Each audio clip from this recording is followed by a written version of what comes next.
Chapter 1029. A large and imposing caravan slowly headed south. The size of the caravan far exceeded that of the newly appointed Ding Great General Lu Xingxiang. Among the 200 or so people, 80 of them wore fine golden sabers. The remaining 100 or so cavalrymen wore black robes and carried different weapons. However, without exception, each of them had an eye-catching copper-embroidered fish pouch hanging from their waists. The number of carp tails embroidered on the copper pouch also varied. Some had 7 tails, while some had 4 or 5 tails. This meant that they were Jianghu warriors who had performed meritorious deeds for the imperial court of Liang. They were no longer considered to be in the wilderness, but had the official status of an official. With this bag, they could enter the passes and cities without the need for an identity card. The Jianghu martial artists of Liang were all proud to have a copper-embroidered fish pouch. Lu Hao's pouch was embroidered with 8 golden fish. It was just that the celestial state master didn't carry it with him. In this trip, there were 3 people with 7 carp pouches that symbolized level 1 masters. There were 14 people with 6 carp pouches that symbolized level 2 masters. Dragon Tiger Mountain, Wu Family's Sword Tomb, Dongyue Sword Pool, and all the top sects had sent their trusted subordinates. Most of them were Jianghu martial artists who had been working hard for the Ministry of Justice. They helped the imperial court to gather information and hunt down bandits. The imperial court gave them a talisman to help them in Jianghu. 200 cavalrymen escorted only 1 carriage. This luxurious carriage, which showed the grandeur of the imperial family, was pulled by 4 Fergana horses. Around the carriage there were more than 20 eunuchs. First-class experts with 6 or 7 tails embroidered on their copper-yellow fish bags were mixed in. Each of them performed their own duties in an orderly manner. They went all the way south and didn't stop after passing through the city. They only camped in the wild. Along the way, they had to send 1,000 to 3,000 light cavalry to escort them for hundreds of miles. The distance between them was always 1 mile. During this period, there were some soldiers who broke the rules and came closer half a mile. They probably wanted to curry favor, but they made a fool of themselves and the commanding officer was stripped of his armor on the same day. For more than half a year, even the Jinwu elite cavalry and those copper and yellow fish bag experts had not seen the curtain of the carriage completely pulled up even once. There was a special eunuch in charge of the delivery of food and drink. Every time, he would kneel in front of the curtain and speak in a low voice. Afterwards, a hand would lift up a corner of the curtain and take the food box. Next time, the new box would be replaced with the old box, and so on. At first, some people guessed that the person sitting inside was Lu Hao, who was said to be separated from the immortals on Earth. But later, they found out that there were eunuchs who needed to clean the toilet. Most of them were told that they had to go to the capital at the last minute. They didn't know what to do, and after meeting with Zhao's spy, they had to leave immediately. They didn't even have time to inform their elders, parents, their families, and their children. And so they took of it.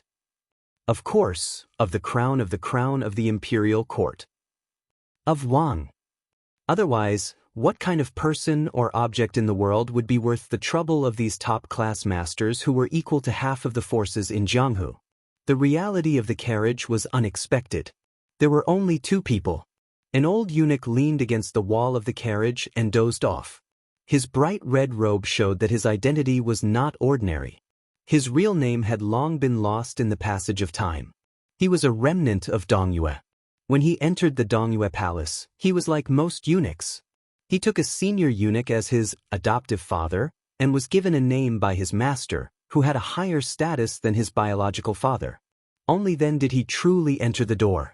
It must be known that in the chaotic times of the spring and autumn period, there were countless pitiful people who cut off their descendants' roots. They never thought that they wouldn't be able to become eunuchs. This old eunuch who was now worthy of the title of Diao Temple was called Zhao Saiku. He was already in his 40s when he arrived in Great Inn City. His second master worked in the Imperial Horse Directorate in Great Inn City's Imperial Palace, but he also didn't become a eunuch. Zhao Saiku, on the other hand, was the most inconspicuous of his disciples. He slowly climbed up the ranks. He had been in charge of the Treasures Directorate and the Directorate of Ribbon Insignia, and served 2 emperors of Liang. He was watertight. After so many years, he didn't make a single mistake. Even Han Shengxian was not stingy with his smile when he saw this colleague. Zhao Saiku was indeed one of the few eunuchs who didn't need to avoid the Diao Temple. Zhao Saiku and the master of the current directorate of ceremony, Song Tonglu, were best friends. The two old eunuchs were rivals and coincidentally died on the same day, month, and year. After Song Tonglu became the head eunuch, he didn't care about old friendships with anyone, including his master. He only treated Zhao Saiku like a junior. Two successive emperors of Liang had a whole new level of respect for the same person. It was clear that Zhao Saiku's skills were profound. The old eunuch with a frail body sat cross-legged, unable to hide his tiredness as he dozed off. His movements were too big and he woke up with a start. His face was drowsy, as if he had dreamed of something. The old man sighed softly.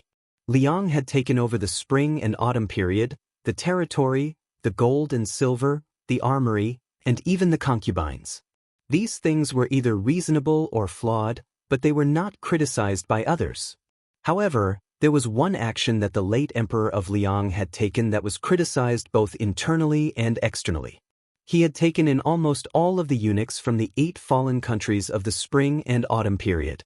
This had led to the imperial palace of Great and to become overcrowded and bloated. There were no less than 12 supervisors, 4 departments, and 8 bureaus, and 24 yamens. At the time, both the military and civil officials of Liang didn't quite understand this. The new dynasty was about to take advantage of the situation to fight a decisive battle with the Beimang barbarians. How could they care about these eunuchs who only knew how to gossip? However, the late emperor of Liang turned a deaf ear to this. The old grand secretary, who was Zhang Julu's master, sent a series of memorials, but all of them disappeared without a trace. As the war gradually came to a halt, the eunuchs knew their place and were surprisingly loyal to their new masters. In the past 20 years, they had been cautious and conscientious. They had only heard of the old eunuchs dying of old age in the imperial palace. They had never heard of anyone causing trouble in the imperial palace. Although the human cat Han Xingxuan's contributions were inseparable, it was clear that these eunuchs were grateful for the late emperor's mercy. They didn't have to be homeless after the fall of their country. Other people who had lost their country could still rely on their skills to survive, but it was easier said than done for them. Chapter 1030. The old Martin Temple glanced at the corner of the carriage from the corner of his eyes and lowered his eyelids. He was used to it. A middle-aged man was sleeping peacefully in the corner. He was handsome and had a vertical scarlet mark between his eyebrows, as if there was another eye in addition to his eyes. 8 years ago, the old Martin Temple was in charge of the Directorate of Ceremonies and was in charge of the imperial edicts and talismans. In just 2 years he was transferred to the Directorate of Treasures. After the sudden death of man and cat, the old eunuch who was ready to enjoy his old age was not promoted to the Directorate of Ceremonies, nor was he free. Instead, he was led by 2 chi cultivators who were independent of the Imperial College to see an object. Zhao Siku went from incredulous to calm and finally to numb. In less than half a year, no matter how rare an object was, it could not withstand staring at it from day to night. From that day onwards, Zhao Siku came in contact with secrets that ordinary people would not know in a few lifetimes. For example, hundreds and thousands of chi cultivators from the supporting dragon sect were distributed to various places to collect heavenly thunder in the blessed cave to create an unprecedented thunder pool. Also, the Taoist masters of the Dragon Mountain would come to Great Peace City to inscribe a talisman for an object when they thought that they had achieved great success. This talisman usually took several months or even half a year, exhausting their spirit. So far, since the founding of Liang, there had been a total of 11 generations of Taoist masters who had drawn talismans and made talismans just to suppress the person in the carriage. The one who forgot worries was the only person who walked the Jianghu in the true sense of a celestial being. The so-called first-class 4 realms in the contemporary Jianghu were born from the martial arts experience of this person 400 years ago. It was also this person who put the Vajra realm into the category of masters and intentionally or unintentionally put foreign Buddhism, which was originally suppressed by Confucianism, on the table. However, during the catastrophe 400 years ago, Gao Shulu traveled all over the Yangtze River in 10 years and killed people whenever he felt like it, causing a reign of terror in the Jianghu. No one dared to call themselves a master. There were 2 sword immortals who died in Gao Shulu's hands. The Taoist sects in the world gathered 81 Taoist masters and formed a demon suppression formation together, but they were all killed by Gao Shulu on the peak of the Earth Lung Mountain. He left behind a sentence, "I am an immortal in the human world. Why should I suppress demons?" In the end, Gao Shulu met an unknown young Taoist on a narrow path. That battle was so powerful that no one else could match it. Until now, there were still people who believed that only Qi Xuanzhen of the demon-slaying platform or Hong Shixiang of Wudong could match Wang Xianji in battle. Zhao Siku of the Old Martin Temple was facing such a person who should not be said to be a living or dead person. At that moment, Gao Shulu did not drink, eat, breathe, or inhale. Like a hibernating worm that had hibernated for 400 years, his body did not shrink at all and was still as smooth as jade. Before this, there were still 18 talismans that were set up by the previous famous Taoist masters. Among them, the first 9 were from the original Taoist ancestral court, Wudong Mountain. The first one was called the Mountain Opening Talisman by the Taoist masters of the later generations. It was the work of the unknown young Taoist who put Gao Shulu into a deep sleep. Just 1 talisman was enough to support more than 10 famous Taoist mountains and Qi cultivator sects in the future. Zhao Siku tugged at the expensive, thick furry marten hat. The old man was not a master and had never practiced martial arts. Even if there were 10,000 Zhao Siku, he would not be a match for Han Shengxian. He was old, so he could not stand the cold spring. Zhao Siku also thought about why Zhao Shi was willing to let him be the person in charge. Was it because he did not know martial arts? Was it because he had been walking on thin ice for 20 years and did not overstep the rules? Or was it because Han Shengxian had some last words for the emperor before he left the palace? The corners of Zhao Siku's mouth twitched. He looked at the celestial who looked like a clay bodhisattva. He wanted to speak but stopped. After so many years of caution, the old man finally stopped talking to himself. Zhao Siku? The old Martin Temple snickered. What was he most afraid of all these years? He was most afraid of talking in his sleep. What was so difficult about talking to people and ghosts? The difficult part was speaking the truth. Zhao Siku had thought that he would die of old age in this life and close his eyes with a belly full of secrets. He had not expected that in the end, the Bailiang that the young master was loyal to would silently send him a message. It was a message from an inconspicuous palace maid. Zhao Siku did not doubt it. The message was divided into 2 parts. The first part was what the young master had said before he left. Only Zhao Chongling knew and Zhao Siku knew. The second part was probably the young talent Zhao Chongling had entrusted to the Yin talent Li Yishan and the like.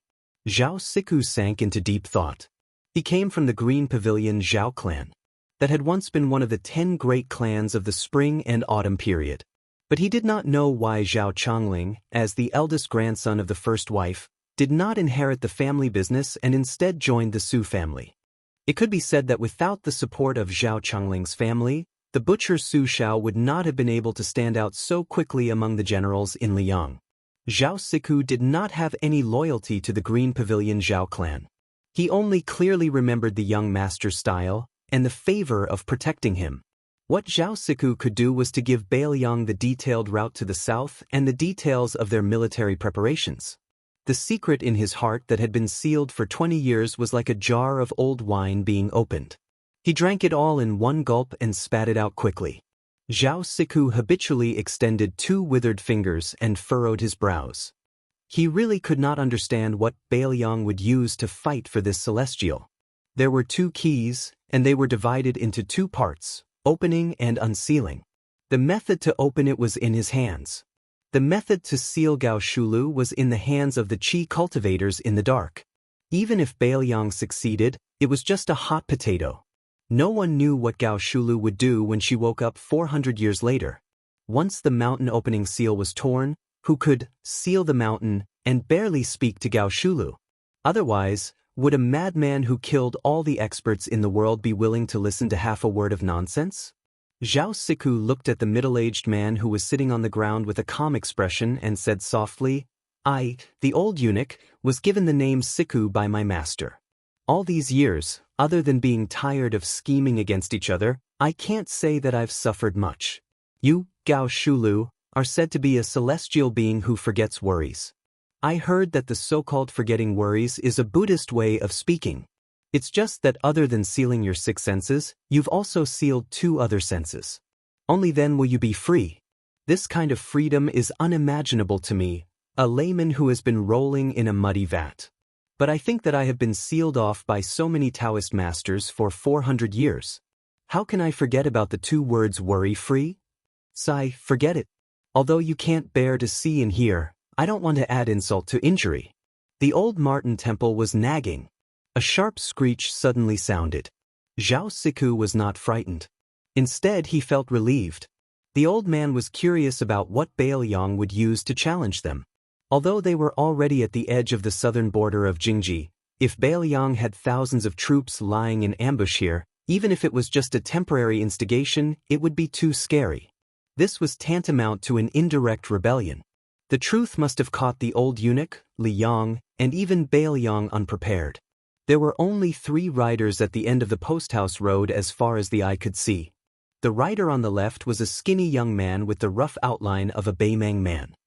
He stared at the 200 riders opposite him with burning eyes and a smile. There was a saying in the Central Plains that said, "Wolves travel 1,000 miles to eat meat." The rider on the right was carrying a broken spear. The rider in the middle was a man in white with a feminine appearance. He was extraordinarily handsome. The group escorting Gao Shulu to the south to target Chao Chongqing did not stop. They continued to move forward. The old eunuch lifted a corner of the curtain and said softly, "Oh." It turned out to be the devil of Zhulu Mountain. Zhao Go had records that the man in white who had blocked the useless monk was Luo Yang, Baimang, and also the world's #1 devil. It was just that for some reason she had entered Zhulu Mountain. As for the 2 riders beside him, Zhao Go had not heard anything about them. The great Qin had lost its deer for 800 years. The old eunuch with his back to Gao Shulu naturally did not notice that the man behind him who had sealed off the mountain seemed to open his eyes slightly. Chapter 1031. 3 riders against 200 riders. Moreover, behind the 200 riders were 2,000 elite riders from the military town of Defenku, as well as a group of Qi cultivators from the northern lands who were hiding in the dark. Therefore, in the eyes of Zhong Guqing, who was near the carriage, this was called courting death. To put it bluntly, this was throwing an egg at a rock. Zhong Guqing had always been a nameless Jianghu expert. Even though he was a first-grade finger xian expert, he did not have much reputation in the Jianghu world. He did not even have a thunderous nickname. When his acquaintances saw him, they would only call him Old Zhong, and the officials would only respectfully call him Lord Zhong. However, he did not care about the weight of his face, but his inner strength was very sufficient. Zhong Guqing, who had a 7-tailed golden carp and copper-yellow fish pouch around his waist, was a first-class guest in the capital's Ministry of Justice. He was also close friends with the #1 swordsman of Great An City, Qi Jiajie. He had solved many major cases in his hands, and could be considered a familiar face with the Zhao family's Son of Heaven. Zhong Guqing was the person in charge of this mission on the surface. Everything, big or small, depended on whether he nodded or shook his head. Zhong Guqing's Qi observation skill was not weak. He looked at the 3 riders at the end of the road without any contempt. However, he was wary, but this did not mean that Zhong Guqing had a guilty conscience. In his view, in the entire Liang Jianghu, as long as it was not old monster Wang of Martial Emperor City, Dong Tai of the Peach Blossom Sword God, or Chao Chongqing in front of him, other than these 3 people, if it was anyone else, even if it was one of the top 10 people in the new martial arts evaluation, they would not be able to stop his horse's hooves heading south. This was not arrogance, but great confidence. It was the confidence that Great Peace City and Zhaoshi had given Zhong Guqing. However, Zhong Guqing never imagined that the 3 riders he was about to confront at this moment would have such a shocking background. Because these 3 people were indeed not any of the Liang masters in the top 10 of the Wushu evaluation, not old monster Wang who was in charge of the East Sea, Not Dong Tai who was searching for immortals, not Chao Changqing who was busy reviving West Chu, not General Gu Jiantang who was the #1 saber user in the world, and definitely not the dead cat Han Diaoxi. But last year, 3 Beimang guests came to Mount Zhulu, which was close to Shangyin Academy. Coincidentally, 2 of them were in the top 10 of the Wushu evaluation, white dress Luo Yang and broken spear Deng Mao. If Zhong Guqing had known of this terrifying truth earlier, he probably would not have been so condescending.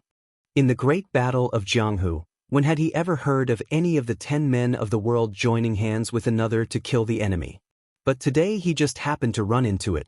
Looking at the 200 riders charging straight at him, the short Yelu Dongchuang, who was both a member of the royal family of Beimang and a rising military official, widened his eyes.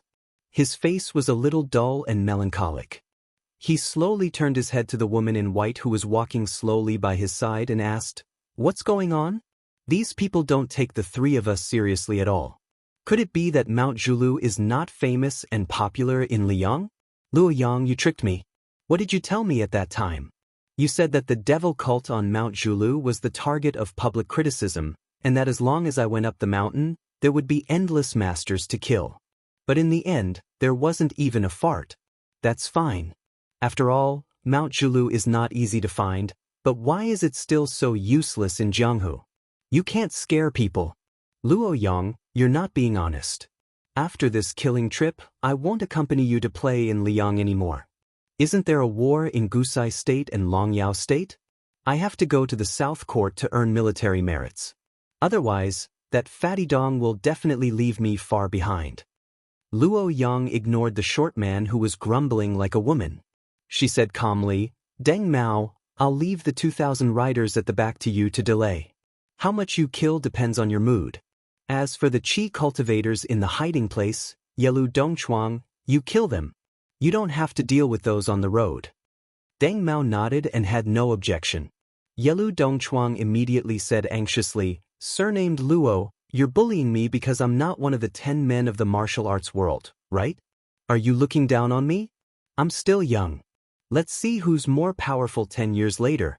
Luo Yang turned her head calmly and looked at this proud son of heaven from the grassland of Beiming. Yelu Dongchuang shrank his neck and immediately shut his mouth. Back then, on the grassland, he was ordered by the Empress to lead the troops to intercept and kill the white-robed devil. In the end, she almost took the head of the general in the army. Since then, he had been traumatized. He was only afraid of 3 women in the world.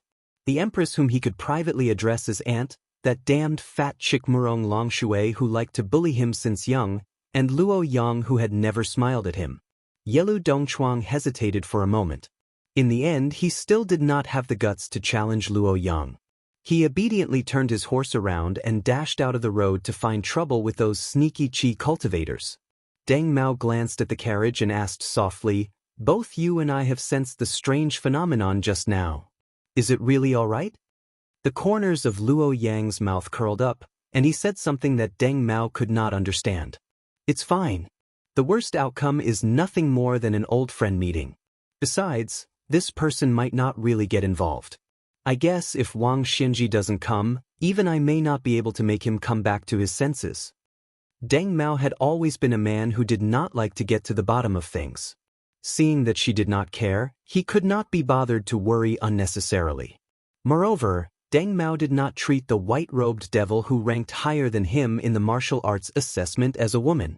A devil who could kill Beimang twice and a woman who was almost on par with the top 3 in the martial arts assessment. Which man had the right to love and dote on her condescendingly? Deng Mao took another look at the carriage and then went out of the road without hesitation to intercept the 2,000 cavalrymen and not let them create trouble. Luo Yang waited for the 2 of them to leave. She had some unknown regrets in her heart. If she was at the peak of martial arts, so what if Gao Shulu was in the carriage with her? At that time, she had returned the cultivation that she had painstakingly accumulated for 800 years to that person. Although he had returned it to her after the battle with Wang Xianji, in the process, he had lost 20% of his cultivation. At this time, not to mention Wang Xianji and Toba Bodhisattva, who originally had a gap between them, she was afraid that even Dong Tai, who had turned his cultivation into cultivation, might not have much chance of winning. Luo Yang was somewhat self-deprecating. After all, she was still a woman. In the world 800 years later, even if a woman could become an emperor, the pugilistic world still did not allow a woman to be the most powerful person in the world. 800 years ago and 800 years later, it was still the same in the pugilistic world. Chapter 1032. When Zhong Guqing saw the two riders leave the post house, he did not lower his guard. Instead, for the first time, he felt suffocated as if he was facing a great enemy. The 200 riders moved forward steadily. The distance between the two sides was less than 100 paces. Even the master with the worst eyesight, who had 3 or 4 copper-yellow fish pouches, recognized that the white rider was actually a woman with a feminine silhouette but a vigorous heroic spirit. Wasn't there only the purple dress of Mount Huishan in the limelight in Liangjianghu? Who was this divine being? The 6 riders at the front rode fast, ready to take the first prize for the imperial court. Among the 6 riders, there was a famous swordsman, a machete man, and a renowned boxing master. The 6 riders were outstanding. At the same time, they covered each other and cooperated skillfully. This was the realm that masters who had reached a certain level should have. The machete man was the first to attack. He used his family's unique skill, the knife-throwing technique, which could be considered an unpopular martial art evolved from the flying sword technique. The knife split the air and went straight for the white-clothed woman's head. Luo Yang did not look at the curved knife that spun into a circle and fell from the sky. With a glance, she took in all the 6 or 7 gold carp pouches, including Zhong Guqing. 1 person and 1 horse continued to move forward slowly. She only stretched out a finger and gently tapped 6 times in the air. The leading 6 riders, including the lackey of the imperial court who thought that his knife-throwing technique had reached a higher level, continued to charge forward. However, their heads seemed to be blocked by a wall. Not only did their heads stop abruptly, their bodies also swayed back and then fell heavily on the post house, dying on the spot. Finally, the belated throwing knife came. Luo Yang, who had 6 fingers on her left, put 2 of her fingers together and lightly brushed the blade of the knife. The throwing knife spun in front of her, and with a speed that was countless times faster than its original speed, it was so fast that it seemed like the knife had directly disappeared in front of everyone's eyes. Then, several Jinwu guards were dismembered on the backs of their horses. Only then did everyone realize that this was not some fancy method that was all bark and no bite, but a real bloody killing move. Not only that, the 6 ownerless warhorses continued to charge forward in a daze. When they were 20 steps away from the white-clothed woman, the ground of the post house shook violently. The 6 horses' hooves were lifted into the air and shattered into 6 masses of scarlet mist. The white-clothed woman casually passed by the 6 pools of blood. That knife was finally stopped by a 6-fish copper pouch expert. Luo Yang was expressionless. Her 2 fingers swiped forward on her shoulder like she was pushing out a 3-foot sword. Then she formed a 3-foot purple sword energy that flashed. That Master Realm expert did not have time to dodge at all. A hole appeared on his forehead. When he fell off the horse, he died with his eyes wide open. Luo Yang suddenly stopped her horse. She had a calm and arrogant attitude. This made Zhong Guqing, who was caught off guard, feel a chill down his spine. How could this extremely young woman be so arrogant and rude? She did not mind them making a countermeasure at all. Zhong Guqing didn't care about his face. He signaled the other 2 experts of the 7 carps with his eyes. There was no need for words to communicate, and they already had a plan. They could clearly see that this woman was at least a peak expert who had immersed herself in the finger-profound realm for many years. Zhong Guqing, who was originally in the finger-profound realm, even faintly sensed that this woman wanted him to experience what the finger-profound realm was. Even with Zhong Guqing's transcendent status, he did not have the ability to get in touch with the secrets of the divine martial city. Naturally, he did not know that in the destroyed city, there was a woman who allowed Song Yanqing, a grandmaster of the sword who had 14 swords, to use all 14 of his new moves before she kindly taught the old grandmaster of the Dongyue sword pool how to use the sword. However, even if Zhong Guqing knew this terrifying secret, he didn't have time to worry about it. The 200 riders burst out with a fighting strength that matched their strength. The 16 archers holding the golden guards began to draw their bows and shoot. Some concealed weapon experts didn't care about their hidden skills and taught them everything they had. Several chi-controlling experts didn't even care about exhausting their essence, chi, and spirit. They didn't care about the results and rode their weapons to attack the woman from a distance. This magnificent scene of a large group of experts attacking together was not common in Jianghu. In Shenwu City, she once placed her left hand horizontally with her palm facing up and her right hand slowly pressed down. She closed the heaven and earth to form a line of sword between heaven and earth, forcing Song Nianqing to use his last earth immortal sword before his death. Today, she was much more casual. She still held 2 fingers together and casually waved them left and right in front of her. As if the heaven and earth were at her disposal, she also waved them left and right. Those bows, arrows, and concealed weapons began to sway in the air and fell to the ground around her horse. Zhong Guqing's face was gloomy. I dare to stand shoulder to shoulder with heaven and earth in the heavenly image state. But so what? You're just one person on the posthouse road. The heaven and earth are vast, but they're not your lackeys. There's a limit to a person's strength. Even if the righteousness and sincerity of a person for a lifetime were declared to the heaven and earth in exchange for a moment of resonance with heaven and earth, how could one be so arrogant as to truly stand shoulder to shoulder with heaven and earth for a long time? Zhong Guqing raised his hand and waved it fiercely, indicating for the 200 riders to continue shooting with all their might to exhaust the woman's internal energy. Since she was willing to be a target, then let her show off. The old eunuch Zhao Siku lifted the curtain and rubbed his eyes. He did his best to see the fight on the posthouse road. This Diao Temple was a martial arts layman, so he only thought it was interesting to watch. The old man with 2 secret talismans on his withered arms felt his heart tighten for no reason. He quickly turned his head and stared at the half-dead person. He didn't notice anything strange. Curling his lips, the old eunuch continued to stare at the posthouse road. The woman seemed to be getting impatient and was ready to fight. Zhao Siku smiled bitterly. The more chaotic it was, the better. Only with chaos would the Bailiang have a chance. Otherwise, Zhao Siku didn't think the Bailiang would be able to snatch food from the tiger's mouth. At this moment, everyone was shocked. Everyone, including the 4th most powerful person in the world, Luo Yang, was no exception. With a faint smile, she squinted her eyes and looked at the carriage. More than 200 riders turned their heads and looked at the middle-aged man who was bending over to lift the curtain and stretch his body. From his body, glittering golden talismans slowly fell and disappeared. There were about 16 or 17 enchantments. The man looked at Luo Yang and said in a hoarse voice, "We meet again after 400 years." Luo Yang was a little dazed. That year, Gao Shulu fought to her heart's content with a young Taoist priest. Afterwards, Gao Shulu didn't hibernate in the mountains like the rumors said. Instead, the 2 of them had a conversation on the shore of the East Sea. She happened to be watching the sea, so the 2 of them didn't deliberately avoid her from listening. The young Taoist priest who had never used his sword and wandered the world made a bet with Gao Shulu. He bet that Gao Shulu wouldn't be able to solve that talisman. At that time, Gao Shulu was so conceited that her eyes were as high as the sky.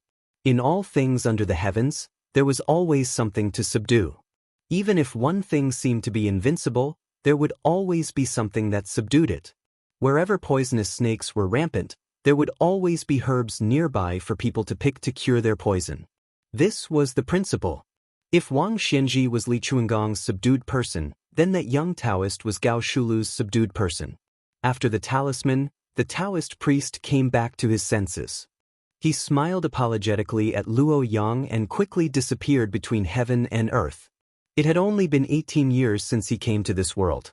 He had only seen her once and never met her again. Only Luo Yang knew that the Taoist priest wasn't the reincarnation of Ancestor Lu, but that person. Gao Shulu sat cross-legged and looked up at the distant northwest. "If you don't come, I'll really start a massacre." Everyone felt like a spring breeze was blowing on their faces. A wavering purple and gold figure appeared in the blink of an eye. It was like the legendary immortal who had gone out of his body. Then the 200 riders were frightened and retreated one after another. That blurry figure and that face, if it wasn't Su Fengnian of Bailiang, who else could it be? This, Su Fengnian, pretended to lead the horse for the woman in white and looked at Gao Shulu with a smile. The 9th time I was in a trance. I was originally sitting on the top of Kunlun and watching the East Sea. Chapter 1033. Su Fengnian and Gao Shulu, one in a trance and the other back to reality, were talking about the heavenly secrets that no one knew except for Luo Yang. Zhong Guqing and the other masters were so helpless that they didn't have the courage to fight to the death. A woman in white was almost invincible, and now there was an out-of-body celestial being? Gao Shulu, who only had 2 talisman restrictions left on her body, looked around and took a deep breath. With an intoxicated expression, she said to Su Fengnian, whose figure was drifting, "You go back to Kunlun first, and then take a look at Donghai. Then I'll go to Bailiang?" Su Fengnian smiled and nodded, but he did not immediately return from his mental journey of several thousand li. Instead, he turned the horse around for Luoyang and slowly walked on the post-house road, gradually going further and further away, leaving Gao Shulu and a large group of copper and yellow fishbag experts behind. Su Fengnian said softly, "I know who you love, and I won't force you. If it were me and the woman I love lost her memory, she wouldn't be her anymore. Although I'm a little different, it's not that I've lost my memory, but that I've gained some. Probably in your eyes, I'm more Su Fengnian than that person. In the final analysis, you can only blame yourself for this muddled account that you've been calculating for 800 years. Back then, the alchemists of the Great Qin went out to sea to search for the elixir of immortality and found 2 elixirs of immortality in Donghai. You thought that I was going to share them with her behind your back. Therefore, you deliberately told me that you only had one and destroyed it in front of me. But you secretly hid the other elixir in Long Pearl, so that you could obtain immortality and killed her. Actually, you're wrong." Luo Yang sneered and said, "So what if I'm wrong? Even if I could go back in time 800 years ago, I would still kill that woman, deny you immortality, and destroy your Great Qin's everlasting dream with my own hands." Su Fengnian turned his head to the carriage and said something to the old eunuch before returning to Bailiang with him. Then he turned to look into the distance and said with a smile, "You're still you." Luo Yang sat high up on the horse and let him lead the horse with a clear conscience. She did not forget to say sarcastically, "Unfortunately, she is no longer her."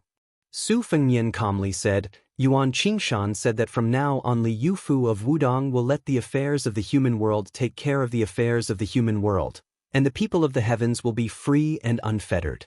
I think it's not bad. After my battle with Wang Xianji, there should be an end between us." Luo Yang sneered, "You want to sever the heaven and earth? Then become an ordinary person? 800 years ago, didn't you hate those mediocre mortals the most?" Su Fengnian raised his head to look at the white-clothed woman and dismissed her with a smile. Su Fengnian and Luo Yang turned a deaf ear to the heart-wrenching howls that came from behind.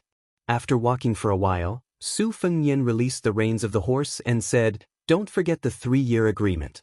Luo Yang coldly snorted, "You have to defeat Gao Shulu first." Yelu Dongchuang, who was holding 2 bloody heads under his armpits, trotted over and asked curiously, "Luo Yang, that guy looks very domineering. Who is he? He looks so young, but he can enter the astral state? Could he be a Taoist master with a youthful face, an old man of the same generation as our Qilin state preceptor?" Luo Yang indifferently said, "Younger than you." Yelu Dongchuang was stunned. "Bullshit. There is no one in the world who is more talented than me in martial arts." "Luo Yang, who are you trying to fool?" Luo Yang laughed. "His name is Su Fengnian. How old do you think he is?" Yelu Dongchuang let out a strange cry and thought seriously for a moment. He smiled obsequiously, "If that's the case, then I won't go back to Beimang. I'll let Fatty Dong experience bad luck first. Luo Yang, I'll hang out with you for another 2 years. I haven't seen enough of Li Yang's great rivers and mountains. Don't misunderstand, I'm not afraid of this new Prince Liang." Deng Mao obviously sensed that something was wrong here. He quickly met up with Luo Yang and Yelu Dongchuang and returned to Zhulu Mountain together. By the time the remaining 1,600 cavalry from Defengku arrived at the battlefield, Many soldiers had dismounted from their horses and were vomiting nonstop. There were disgusting scenes of mangled flesh and blood on the posthouse road. There were few intact corpses. The commanding officer did not care about anything else. He hurriedly ordered his men to confirm the safety of the carriage. However, there was no one in the carriage. This made the commanding officer feel like he was struck by lightning. Then, dozens of white-clothed chi cultivators with yellow jade belts arrived one after another. They looked at each other in dismay as if they had lost their parents. The commanding officer saw that these immortals in the mortal world were so terrified. He was certain that he would not be able to escape death this time. He hesitated for a moment and turned back to look at the direction of Tai and city in the north. He then turned back to look at the Guangling Road where the Old West Chu was located. His expression was uncertain. He ordered the elite cavalry under his command to return to Dufengku. On the way back, he weighed the pros and cons with a few of his trusted men. He killed 2 senior commandants who were loyal to the Zhao family. The rest of the generals went to Dufengku and left the military town with their families and some of their direct descendants. When Gao Shulu brought the old eunuch Zhao Saiku to Bailiang leisurely, a middle-aged scholar in green frowned on a mountain a few miles south of the courier road where the tragedy occurred. An old man beside him who had personally stirred up a pool of spring and autumn water sneered. Under this old man's control, the fate of the world flowed from the dynasty into Jianghu. However, it could not support the number of immortals in the mortal world. Therefore, 8 to 9 latrines were already the limit. Whoever wants to poop would have to leave one. When Li Chungang left, it was because Dong Tai had ascended to the realm of Sword Immortal. When the Dragon Tree monk of the 2 Zen temples left, it was because Chen Zhibao took advantage of the loophole. Hong Shixiang was entrusted to the current chief of Weng, Li Yufu. He would pass it on to that child in the future. This is also the most admirable aspect of Wudong. They had truly succeeded in passing down the incense from generation to generation. As for Zhao Xuanzu, who exchanged one seal for another with Zhao Huangchao in the past at Mount Longhu, he could not ascend and his soul was scattered. This allowed the little girl you were protecting to have the aura of a master of all the famous swords in the world. Now that Gao Shulu has brazenly appeared, it should have been Chao Chongqing, the Confucian sage, to get lost. Chao Chongqing shook his head and said, "I have my own way to compete with Gao Shulu." Chapter 1034. The old man who had the qualifications to speak arrogantly beside Chao Zhangqing's ear was naturally Huang Sanjia. The old man thought for a moment and said, "This old man can roughly guess your plan. However, this old man can't understand why you smart people can't see through the word love. The word love doesn't have many strokes and isn't difficult to write. Why is Wang Xinji able to look down on you, Chao Chongqing? Isn't it because you idiots aren't any less talented than her? You, and that Li Chungang whom this old man truly envies, and that Mount Hui Xinyuan Jingqing, have all spent your entire lives in prison for a woman? Is it worth it?" Chao Chongqing's expression was calm. He smiled and said, "If we're talking about whether it's worth it or not, then it's not love. The word love is easy to write, but hard to let go. You, Huang Longshi, haven't encountered it yet. You laughed at us for being stupid, but we also laughed at you for being smart all your life. It's not worth it. It's good to have no attachments, but it's also not bad to have attachments." Huang Longshi gritted his teeth and said, "Once a smart person is terminally ill, then even the immortals can't cure him." Chao Chongqing turned his head and asked, "You, Huang Longshi, claim to be one of the top 3 in the world. Other than pulling up seedlings to help them grow and adding fuel to the fire, what else can you do?" Huang Longshi made a sound of surprise. "You've guessed it?" Chao Chongqing smiled and said, "It's a pity that you and I don't have much time left. Otherwise, I would have a good chat with you." Huang Longshan chuckled and changed the topic. "That Gao Shulu is really ruthless. She killed more than 200 people in one go. Moreover, in this way, although the Zhao clan's vitality cannot be said to be greatly damaged, they will have a flaw that can be exploited. This will be greatly beneficial to your West Chu." Chao Chongqing shook his head and said, "The martial artists of Jianghu are trapped in the battlefield, but that's all there is to it. They have never been able to influence the outcome of a battle. Since the War of the Spring and Autumn period, The army has long been skilled in how to stop and kill masters who charge into battle alone. Of the 200 masters, only about half of them are willing to give their lives to the Zhao family and go to West Chu to fight. Throwing 100 people into the battlefield that will easily have tens of thousands of people is like trying to put out a burning cart with a cup of water. What's more, Zhulu Mountain would also be participating. With just a small group of experts, it would be hard to say who would emerge victorious. Oh, Huang Sanjia, what you really want to talk about is the desertion of the Defenku commandant. This was a good thing. Pulling one hair would affect the whole situation. After nearly 20 years without the smell of gunpowder, the thousands of miles of territory south of the capital was filled with women. It far exceeded the imagination of the Zhao clan's son and the civil and military officials of the court. Recognizing this point, the head of the civil officials, Zhang Julu, opened his mouth to speak. Unfortunately, no one believed him. The most powerful of the military officials, Chen Zhibao and Gu Jiantang, were not willing to speak nonsense. Lu Xingxiang knew that it was useless to say anything. This is where the opportunity lies. Huang Longshe also shook his head. It seemed that he was not optimistic about the final outcome of West Chu. Chao Changqing did not mind. He laughed softly and said, "You plan to hand over the country to the crown prince of Yanqi, Zhao Zhu. Then who will you hand over Jianghu to? Could it be that woman in purple, Xianyuan Qingfeng?" The old man neither admitted nor denied. He said softly, "You said that I, Huang Longshe, can only speed up the growth of the crops and that the harvest can only be the one that has been set. You are wrong." Chao Changqing raised his head and looked at the figure hovering in the sea of clouds on his sword. Huang Longshe smiled and said, "There is thunder, there is rain, and there are going to be countless deaths." Chao Changqing sighed. It is impossible to exchange decades of chaos for centuries of peace. The old man put his hands together and exhaled a breath of mist. The ancients did not dare to take Mount Tai and surpass the North Sea. The future generations cannot do it. "I will do it." Chao Changqing was silent. After a long time, he said slowly, "Madman?" Huang Longshe smiled freely. "I am very happy to meet you." Chao Dei, one of the top playboys in the world, suddenly asked. Chao Changqing has always been very curious. "What is your idea of a world of peace?" The old man grunted and said vaguely, "In a world of peace and Tao, it is not a matter of the ruler and the people, but of the country and the people. The two seem to forget each other, but each has their own true temperament." Chao Changqing closed his eyes and fell into deep thought. Huang Longshe smiled and said, "Don't think too much about it. Be careful not to fall into it and not be able to get out.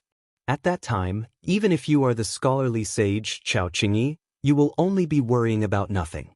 I have a stomach full of untimely and unworldly thoughts. It is enough for me to drink alone to relieve my boredom." Chao Changqing opened his eyes and rubbed his white hair. He asked, "Can we really pass Gao Shulu and Wang Xianji?" Huang Longshe said calmly, "Actually, as long as we pass Gao Shulu, it is more or less the same. Because in the end, it is just a test. Wang Xianji is slightly better than Gao Shulu, but this is the difference in strength and not the difference in realms." Chao Changqing said bitterly, "It is just a test, but it is no different from fighting with Wang Xianji in advance. Isn't it still a narrow escape?" Huang Longshe rolled his eyes and said, "That kid asked for it. What does it have to do with this old man?" Chao Changqing asked with a smile, "You really didn't leave anything behind?" The old man raised his head and said firmly, "No." Chao Zhangqing's question was asked on behalf of someone, but Huang Sanjia's answer was clearly directed at the person in the sky. The young woman snorted coldly, broke through the clouds, and flew away on her sword. In a secluded mountain forest in Beiliang's Yuzhou, a thick aura like a giant python coiled around a carriage. Su Yanbing watched the python's aura gradually fade and felt relieved. Su Fengnian walked out of the carriage and said with a sigh, "Gao Shulu will arrive in Beiliang very soon." The 7th time I was in a trance, I recognized the reason for the gathering and dispersing of the world's fate. The last time I was in a trance, I remembered the talisman drawing bet by the East Sea. This time I was in a trance in Kunlun because I was watching Dong Tai return from his visit to immortality. I was careless and bumped into Gao Shulu, so I had no choice but to show myself. Su Yanbing asked, "Do you need me to make a move?" Su Fengnian shook his head and said, "It's useless. I still have to settle this karma myself." For the first time, Su Yanbing showed a gloating smile and said, "I have a suggestion. Since the female bodhisattva on Mount Lantua has tied her hair, why don't we untie it one by one? This method isn't smart, but it's still a method." Su Fengnian hurriedly said, "Don't. If Luo Yang knows about this, she'll come straight from Mount Zhulu to Bailiang to make trouble with me. That woman will really kill." A laugh. A sneer. It came from the mouths of the two women at the same time, obviously with a hint of disdain. There was no need to say much about the girl who had been wandering around in the distance while carrying a withered pole. As for the other one, she was a bodhisattva. Chapter 1035. Su Fengnian glanced helplessly at the spear master who had probably set a trap for him. When he came back to his senses, the qi in his body was at its most turbulent and dangerous stage, and his perception of his surroundings was not very sharp. As the best fighter in Bailiang, Su Yanbing could easily find out about the arrival of the bodhisattva from the western region. However, Su Fengnian could not. Even when he heard her sarcastic laughter, he did not feel embarrassed. He leaned against the wall of the carriage and did not deliberately stand up to greet her. Instead, he put his palms together and bowed to the six-jeweled master from Mount Lantua. Then, he waved at her, indicating for her to enter the carriage for a chat. Su Yanbing tactfully walked away. Hee, the girl squatted in the distance and drew sand on the ground with a sunflower. The bodhisattva did not enter the carriage. Instead, she stood beside the carriage and looked at Su Fengnian with a peaceful expression. Su Fengnian, on the other hand, was somewhat emotional. At the beginning of the year, when Xiang Fan was sitting steadily in the spring and autumn fishing platform, this woman led the ghosts out of the city and he almost mistook her for the white-clothed Guanyin. At that time, he was in awe of this woman who could make the old man in the sheepskin fur coat attack. Later on, the Prince Zhao Kai went to the western regions with the silver vase. He and she were already enemies of opposing camps. After that, the situation took a turn for the worse and the two of them became a pair of adulterous lovers who flirted with each other. Bai Liang secretly used his cavalry to help her get rid of dissidents and climb to the top of Mount Lantua. She, on the other hand, used esoteric monks to help Bai Liang infiltrate the refugees' land. Su Fengnian looked at the bodhisattva with a head of black hair. However, the bodhisattva did not lack in celestial aura. Her hair was simply tied in a white hemp knot around her neck, making her look forgettable. At present, not only was Su Fengnian an ally of equal standing with her, he even had the capital to look down on her. Other than the fact that Mount Lantua was a head lower than Mount Qingliang, in terms of martial prowess alone, Su Fengnian was confident that he could pay an acceptable price and successfully kill her, even if she possessed 6 manifestations. Su Fengnian was calm and unperturbed. He smiled and asked, "Master, why did you come to Yuzhou in person?" This bodhisattva with 6 pearls, who was like the sun in the sky in the western region, seemed to have the ability to make people feel like bathing in the spring breeze and thus feel happy.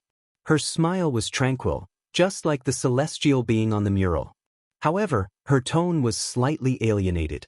She asked, "The Longxiang army was hastily expanded from 10,000 to 30,000.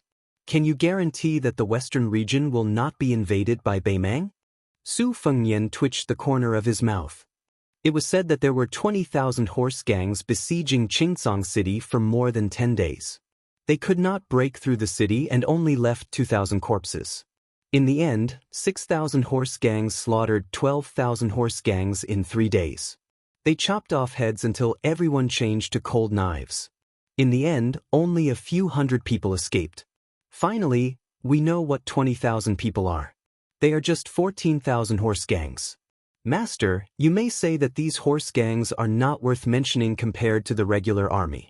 They are not organized and can only fight some contact battles with 700 or 800 people at most. They can win by bravery.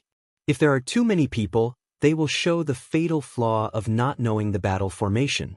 However, according to Northern Liang's spy report, the 2,000 bandits who were the backbone of the 14,000 bandits were the elite cavalry of the Northern Mang Southern dynasty.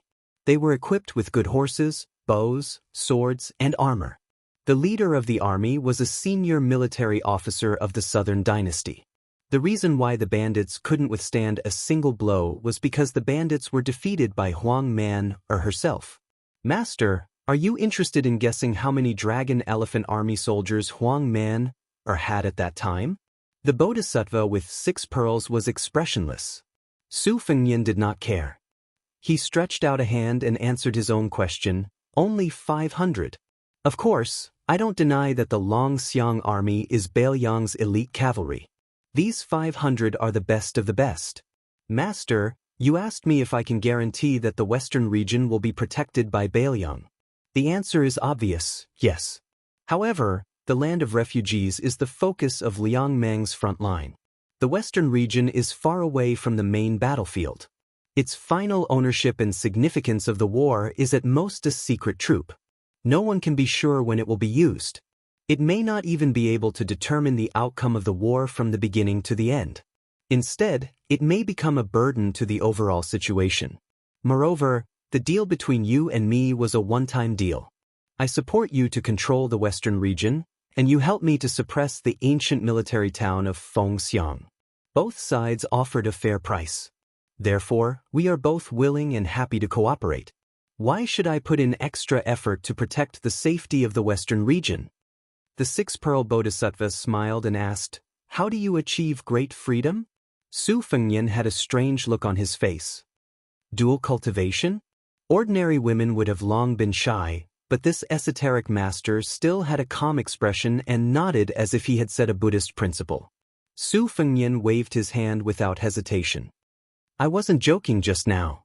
I dare to provoke anyone, but I can't provoke that woman. The 6-pearl bodhisattva smiled. I can wait.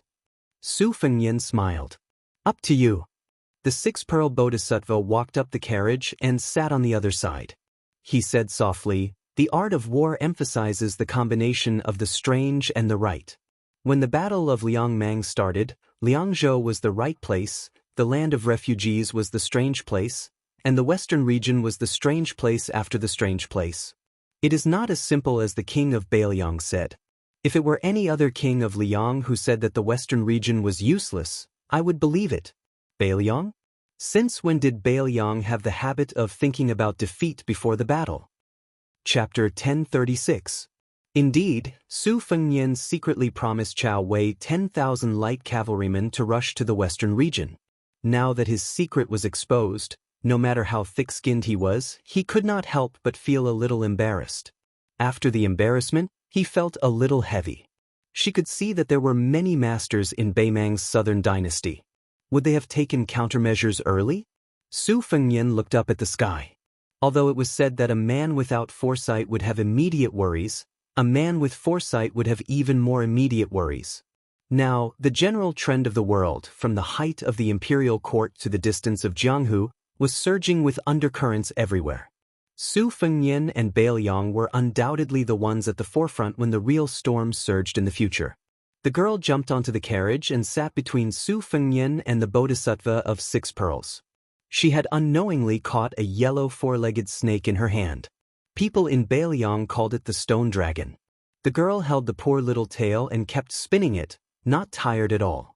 The girl suddenly stopped and hung the stone dragon in front of the bodhisattva of 6 pearls. She laughed and asked, Auntie, do you want to play? Murderous intent was everywhere. Su Yanbing, who was driving the horse, coughed softly. Su Fengnian looked down, hoping to be indifferent. The group slowly entered the hinterland of Yuzhou. Because Su Fengnian's 9 absent-mindedness came without any warning, he could only concentrate on it. As a result, he could not pay too much attention to the military and political affairs of Yuzhou, which delayed a lot of serious business. The carriage entered the city of 100 Springs, where the Yuzhou general's official residence was located. The city was famous in Bailiang for having more than 100 springs. It was said that ancestor Lu's sword qi had reached the 9 springs. Of course, Su Fengnian also had an identity certificate, but no one would associate the name on the certificate with the king of Bailiang. After entering the city, they randomly picked a restaurant in the downtown area that was prosperous even when they were not eating. Su Fengnian caught a glimpse of the eye-catching sign on the restaurant's wall. Since he became the king of Bailiang, many related stories surfaced. For a time, he became the first choice of the storytellers to earn money. Not only in Bailiang, but also in Liang and the Central Plains. As for whether it would be good or bad, it depended on the preferences of the local officials and diners. They had to cater to their liking in order to get people to give tips. The restaurant's business was surprisingly good. Su Fengnian had no choice but to pay a few more taels of silver before he managed to get a seat that was barely passable. Other than listening to the stories and enjoying the atmosphere, it was more to let Miss He fill her stomach. There was still some time before the storyteller went on stage. Miss He had always been wolfing down her food. Su Fengnian had been thinking about how to deal with the tyrannical forces in the territory with the Yuzhou general Huang Fujin. He did not pay much attention to the whispers around him and the covetous gazes of the six-jewel bodhisattva. Since Miss He was full, he paid the bill and left. Soon, several groups of people were fighting over the table he vacated. Su Fengnian passed through the crowd and was already near the door. Suddenly, he heard a familiar sound of a pipa. He turned around and looked carefully. He was stunned on the spot. One lantern festival in the city of Liangzhou, there was a pair of grandfather and granddaughter. The blind old man was drinking wine and telling stories. He was talking about His Royal Highness's first trip to Jianghu. The emaciated young girl was holding a poor-quality pipa made of white wood. Later, in Beimang, he saw the young girl handing out thin notes. At that time, she was playing the pipa to accompany her grandfather's storytelling. The first string was about to break. At that time, Su Fengnian was accompanied by Tao Manwu, who was a burden. In the end, he invited the old man and his granddaughter to drink wine. He even taught the young girl Chao Ju's pipa skills, which had almost become a peerless skill in the world. They parted ways happily. Su Fengnian also heard the blind old man talk about many things in Bailiang. He saw the knife wound on the back of the old soldier's hand. He also saw the young girl, whom the old man called Ariu, and her sincerity in treating the cheap pipa as her life. The young girl entered the stage with the pipa in her arms. However, this time, the blind old man was not with her. When she sat down, she picked up the pot of wine on the small stool in front of her and drank it all in one gulp. Su Fengnian could only hear the crazy jeers and boos from all around. They were all cursing and mocking the young girl, saying that she was a broken shoe used by a Beimang barbarian and that she had lost face for Bailiang. They said that she should have died outside the pass. What was she doing back in Yuzhou? She was a woman who only cared about money. The young girl was indifferent. She gently stroked the almost broken string of the withered pipa. A few armored soldiers who deliberately occupied the closest seats sat with their legs crossed. Every time the girl told a story or played the pipa, they would throw a string of copper coins at her. Obviously, they were already familiar with this and treated this matter as a form of entertainment. Then, everyone saw a young man walk onto the stage and squat in front of the young girl.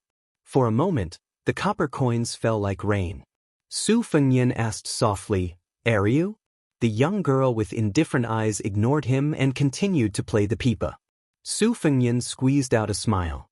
Word by word, he gritted his teeth and repeated what he had said in the past. As far as the whitewood pipa is concerned, the sound quality can be considered good. If the money allows, you can add a little glue. The old man said that the content of the book was especially critical of the pipa's brittleness and explosiveness. Also, the first string is not far from breaking. However, in my opinion, since you are playing the pipa for the spectators to enjoy, breaking the string is also something that everyone would be happy to see. There is no need to rush to change the first string. I'll also tell you some of the Chao family's pipa techniques. You can remember as much as you can. The young girl still did not raise her head. The sound of the pipa continued. It seemed that she did not dare to look at this man who she had met by chance in Beimang and who had once kindly taught her the pipa. Su Fengnian squatted by her feet and said with red eyes, "I'm sorry. I forgot to tell your grandfather last time. Not only am I from Bailiang, but I am also the person your grandfather always talked about. My name is Su Fengnian. I am now the king of Bailiang." The young girl who was sitting on the small bamboo chair and only as tall as the man in front of her suddenly raised her head. Su Fengnian reached out and gently pulled her head to his shoulder. He had never said the word, sorry, to anyone before. Once again, he choked and repeated, I'm sorry. The first time, it was Su Fengnian who said sorry. The second time, it was Bailiang who said sorry. The young girl suppressed her sobs and said in a low voice, It's okay. Su Fengnian stood up slowly with his back to the crowd. Su Yanbing and the six-pearl bodhisattva took a step forward at the same time. Their eyes were unusually solemn. It was as if that figure had turned into Wang Xinji or the newcomer Gao Shulu. There was a tall building above the 9th floor. Only then could one call himself a worry-free celestial being. Su Yanbing shouted angrily, Su Fengnian, do not force yourself to enter a trance for the 10th time. Go far away to Beimeng. The six-pearl bodhisattva put his palms together. In the sky outside the restaurant, 6 Dharma forms appeared one after another to suppress the restaurant. He said in a low voice, All are happy. Chapter 1037. In Beimeng's Dragon Waste province, there was the number 1 town in the southern dynasty, Tiazwing. Following closely behind were the 3 towns of Gentleman's Pavilion, Ligu, Maolong, and Long. They formed a complete defensive line that could attack or retreat. Beimeng had invested countless manpower, resources, energy, and financial resources into these military towns, but they were still crushed into a broken sieve by the combined forces of the 10,000 Long Xiang army and the Great Snow Dragon cavalry. The 50 to 60,000 soldiers from the Impregnable Pass either died in battle or died in surrender. There were even some who were killed in the most tragic manner in the world. Most of the relay and fencing systems were destroyed. Most of the civil officials in the Southern Dynasty kept quiet out of fear, and the generals were no longer as conceited as they were in the past. The astonishing combat strength of the Bailiang cavalry created 2 situations, one good and one bad. The good thing was that the chess and sword music schools Hong Jingyan came out of seclusion and took over all of the Ruran cavalry in the 3 military towns. This gave the Southern Dynasty, who was in a state of panic, a huge reassurance. The bad thing was that the fatty surnamed Dong could vaguely stand shoulder to shoulder with the great generals and the regional magistrate in Beimeng's southern border army. His authority was equivalent. In the words of the Empress, she said, Dong fatty, you've been King promoted again. It was rumored that the fatty surnamed Dong pretended to be obedient after receiving the benefits. In the Southern Dynasty's main hall, he smiled and said to the Empress, Sister Empress, that's right, I've finally been promoted. Actually, it would be more appropriate if all of the Southern Dynasty's military power was given to me. Her Majesty did not reprimand this fatty for his absurd rudeness, nor did she care about his terrible table manners. Of course, she also did not allow this extremely daring fatty to climb up the ladder. However, she still left the imperial tutor, the peace magistrate of the chess and sword music school, to support Dong Zhuo. As a result, there were very few people in the Southern Dynasty who could suppress Dong Zhuo. For example, the king of the Southern Courtyard, Huang Songpu, the 2 great generals Lu Gu and Yang Yuanzan, as well as the regional magistrate of the Dragon Waste province, all tactfully avoided him. Today, on the broken relay road between the tiled building and the Gentleman's Pavilion, a fat man wearing light armor with a standard second-rank military officer's uniform was squatting. He held a handful of gravel in his hand. The relay road under his feet was still not repaired. The 2 towns closer to Shijing, Ligu, and Maolong had taken advantage of the Empress's secret inspection of the Southern Dynasty to mobilize more than 200,000 people to repair it at an astonishing speed. This fat man was very large, but he didn't look bloated. Instead, he looked especially sturdy and majestic. This was the Southern Dynasty Dong Zhuo of Bailiang's Southern Dynasty. He was a fat man who was as famous as Beimeng's Chu Lushan. He was Dong Zhuo, who was newly promoted to the 13th Great General of Beimeng. The fat man didn't have any bodyguards by his side. He only had a large flock of elite crows that roamed around in an extremely orderly manner. After Dong Zhuo gained power, the first thing he did wasn't to wantonly spend money to recruit soldiers and buy horses to occupy the mountains. Instead, he expanded the only crow flock in Beimeng that could contend against the White Horse Scouts of Bailiang. According to the conservative estimates of some people, The original 1,000 crows had doubled in number without losing much of their combat strength. Dong Zhuo habitually talked to himself. When Dong Zhuo was still a little fatty, he was often mocked and ridiculed by others. This youth did not have any friends, and no one thought that he would have a bright future. Thus, Dong Zhuo could only talk to himself. Over time, he liked to talk to himself. After joining the army, his behavior became more and more intense. Every time a battle ended, he would go and talk to the dead. It was hard to imagine that such an unreasonable freak could rise so quickly in the imperial court of the Southern Dynasty. Fatty Dong was talking to himself, mumbling something about how the old man was unwilling to resign from the title of King of the South Courtyard. Well, he was paving the way for Hong Jingyan. "You stubborn old man, are you really unwilling to hand it over to me even if you were beaten to death? I'm not someone who holds grudges. Besides, we're not at the point where we can't live under the same sky. What are you, Huang Songpu, afraid of? Don't tell me you want to sell the chess and sword music school a big favor in exchange for a peaceful old age?" Dong Zhuo tilted his palm, allowing the gravel to slide down. He sighed. He really did miss his eldest daughter-in-law and his youngest daughter-in-law. However, his eldest daughter-in-law, who was a princess, was currently in a state of chaos. She had to go and stabilize the situation. His youngest daughter-in-law was always thinking about revenge against the new Prince Liang. She was not as cheerful and lively as before. Fortunately, he had a servant girl by his side, which made the haze in this fatty's heart dissipate. Dong Zhuo turned his head, his eyes gentle as he looked at a little girl who was leading a bright red pony in the distance. She was Tao Manwu. She was the orphan of Tao Qianji, who had become sworn brothers with Dong Zhuo after he joined the army. Dong Zhuo did not have any children for the time being, so he wanted to spoil this little girl wholeheartedly.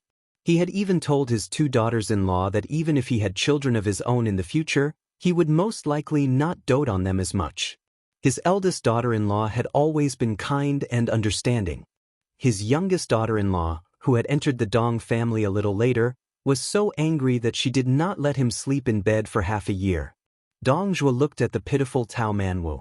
The little girl, who seemed to be carved from jade, seemed to be humming a little tune. That pony was a playmate that Uncle Dong had found for her. She had always been reluctant to ride it. This time, following Uncle Dong to the south, even the young pony would be able to ride in the spacious carriage. Dong Zhuo stood up, wanting to talk to young Manwu to relieve the boredom. Suddenly, he saw the little girl suddenly turn sideways, staring blankly in a direction.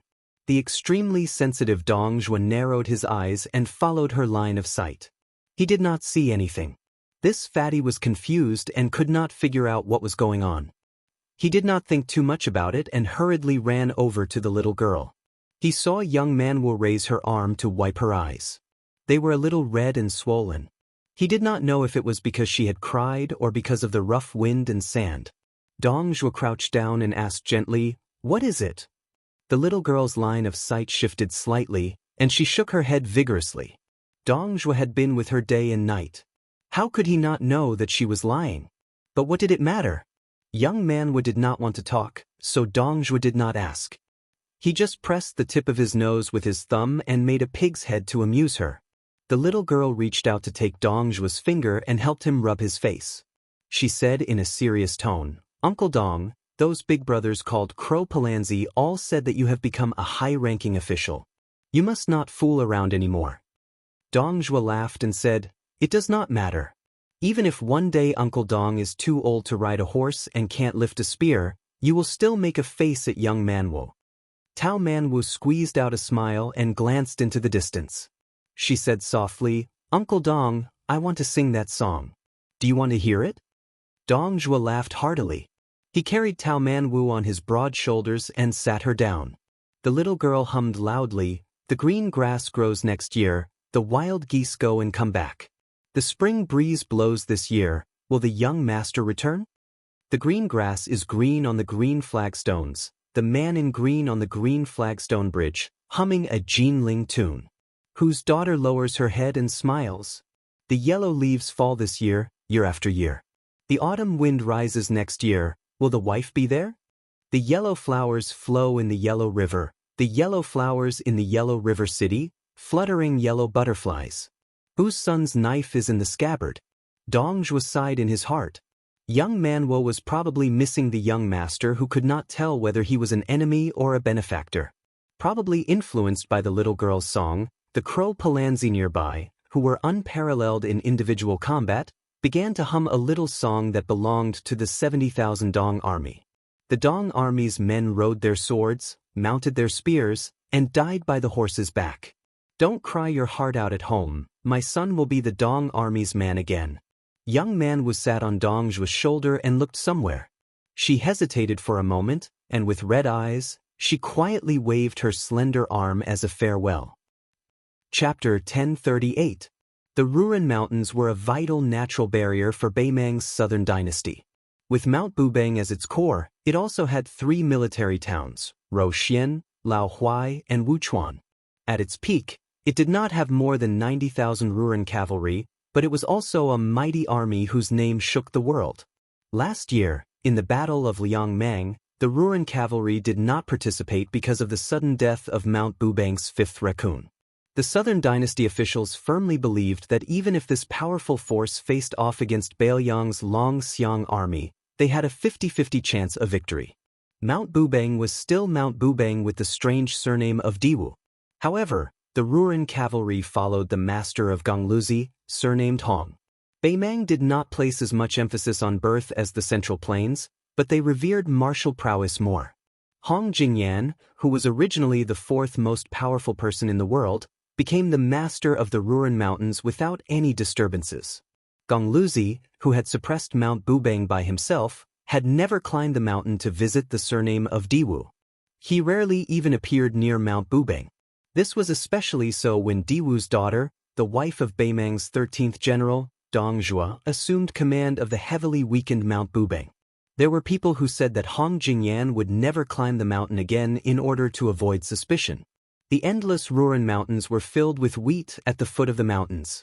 When they arrived, there was still some time before the summer wheat harvest, so the scenery was still the same. A strong wind suddenly rose, and the wheat swayed in the wind. A slender, stalwart man appeared at the edge of the wheat field without any warning. His pair of intimidating silver eyes stared fixedly at a person who was traveling far away. His hair was still grayish-white, but compared to what he had seen in Qingsong City, the grayish-black had grown longer and the white had lessened. The man who was regarded as the man who had the potential to become Beimang's martial prowess after Tuoba Bodhisattva stood in the north, blocking that fellow who had inexplicably traveled north. This was beyond Gongluzi's expectations. In the eyes of the blind Hong Jingyan, no matter how powerful the Bailiang cavalry was, they were still limited by Bailiang's innate lack of geographical advantage. Only Beimang could go south, but there was absolutely no chance for Bailiang to go north. Therefore, Hong Jingyan had never thought that there would be a day when that person could lead troops to invade the Ruren Mountains. Whether or not they could defend the northwest gate of the Central Plains depended on Beimang's patience. When Hong Jingyan saw him, he thought of the man who used a spear and was bestowed with the surname Tu. Not long ago, when he was escorting Zhong Liang back to Beimang, the proud and arrogant Hong Jingyan had actually allowed the other party to gain the upper hand. This made Gongluzi, who had always only cared about Wang Xianji and the Beimang god of war, Gongluzi, whose state of mind was inevitably subtly damaged. It was so subtle that Hong Jingyan had to defeat the few masters of martial arts like Dong Tai and Deng Mao before he could recover to the peak of his former state. If it were in the past, Hong Jingyan would have tried to intercept and kill this person on the spot when he saw that this person was mentally wandering. But now, Hong Jingyan had to worry that this person was just an extremely tempting bait, and that Wang Xiu, whose real name was Lu Yanbing, was waiting for the fatal blow in the dark. The young, celestial being, who was mentally wandering, shuttled through the green wheat field. Wherever his mind and body went, he was not arrogant enough to get close to the murderous Gongluzi. Standing in the wheat field 1,000 feet away, he reached out to stroke the wheat that had not yet formed ears and added fuel to the fire. He laughed and asked, after being defeated by Luo Yang and Su Yanbing, "Have you, Hong Jingyan, fallen to such a miserable state? You don't even dare to make a move? With your state of mind, not to mention the invincible Wang Xinji, I'm afraid that in less than a year, even I won't be a match for you." Hong Jingyan said flatly, "What's the point of arguing?" Their voices were not loud, but they were clear to each other's ears. The young man who was mentally wandering nodded and said with a smile, "Your talent is too high. You always feel that it's only right for you to be number one in the world. Therefore, you have long set your sights on the imperial court. It can be said that you have been led astray from the beginning. In the future, there will probably be no place for you in the pugilistic world." Hong Jingyan sneered, "Su Fengnian, even if you can mentally wander and attempt to integrate the three sects, taking the opportunity to touch the threshold of being a land immortal, do you really have the right to judge me?" Su Fengnian shook his head. His eyes leaped past Hong Jingyan and looked towards the north of the Ruren Mountains. "I'll wait for you to lead the Ruren cavalry to their deaths. Now let me lead the way." Hong Jingyan's lips curled up. "You also know that you have been targeted by me. If I don't move, you won't be able to head north?" "Su Fengnian, since when did you have such self-awareness?" The young man who had one foot in the realm of heavenly phenomenon and the other in the realm of land immortals spread his hands. Two sabers, a crossing the river pawn and a springtime thunder, were unsheathed from Su Fengnian's waist thousands of miles away. They were instantly grasped in his hands. It looked like Hong Jingyan's refusal to give way meant that it was just a battle. It was up to Hong Jingyan, who had already tasted defeat twice in his life, to see if he believed that he would not lose a third time. Hong Jingyan frowned before his brows relaxed. He turned his body and gestured for the young man in his line of sight to continue heading north. Bailiang was nothing in his eyes. The great king of the northern courtyard that Murong Baoding had promised was nothing in his eyes. What was a mere Su Fengnian? Su Fengnian disappeared in a flash, leaving behind a laugh. The sarcasm hammered heavily on Hong Jingyan's heart. Hong Jingyan, whose heart was as firm as a rock, was not affected by Su Fengnian's laughter.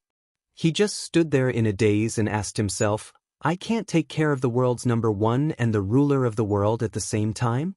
On the square of the palace where the Taiping order of Beimeng had arranged for the empress, a fleeting figure appeared out of thin air. The imperial city was shaken. The figure ascended to the sky step by step and walked to the top of the palace. He stood with his hands behind his back, as if he was looking at Taiping and city from afar. A moment later, he disappeared. The empress, who had rushed over after hearing the news, raised her head and looked at the place where the person had been standing. She was not angry, but had a slightly sympathetic expression. She laughed softly and said, "Silly child, the general trend is irresistible. Even if Beimeng can't take over the entire Central Plains, a small Bailiang is not a problem. So what if you are unrivaled in the world by luck? At most, you will become the second Chao Chongqing." The border of Yuzhou was barren and desolate. However, the more barren and desolate it was, the harder it was to work. There was no room for slacking. Otherwise, how could they dig out food from the gaps between God's teeth to survive? There was a family of 5 to 6 men of 3 generations working in the oasis. Regardless of age, they were all sweating profusely. Right now, almost all of northern Liang knew that the northern Meng army was about to invade the south.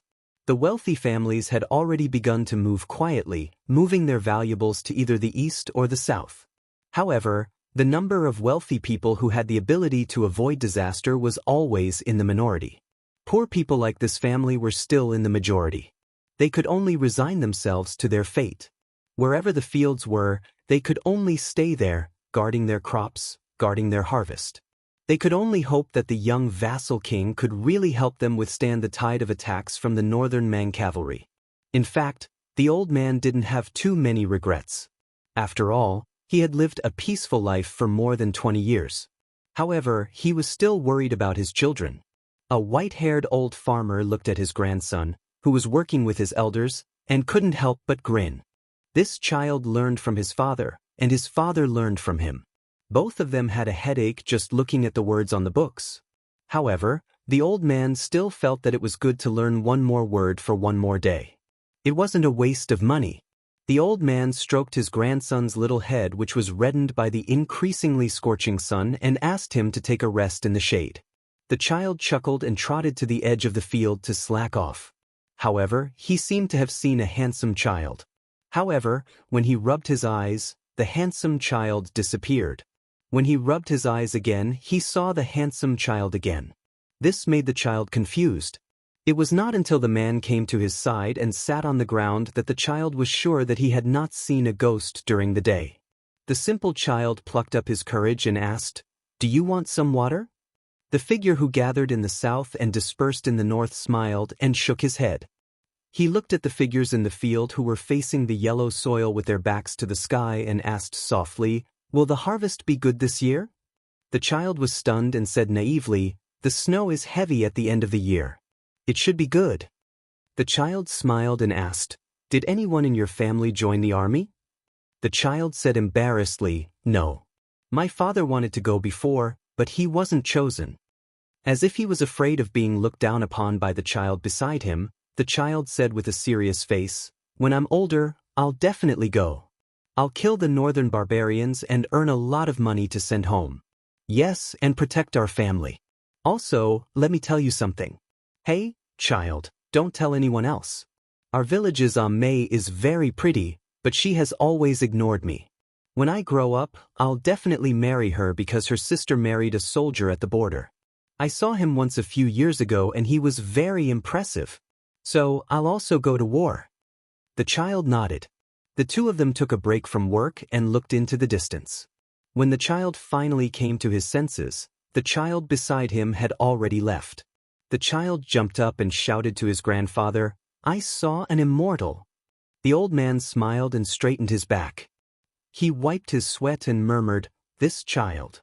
Chapter 1039.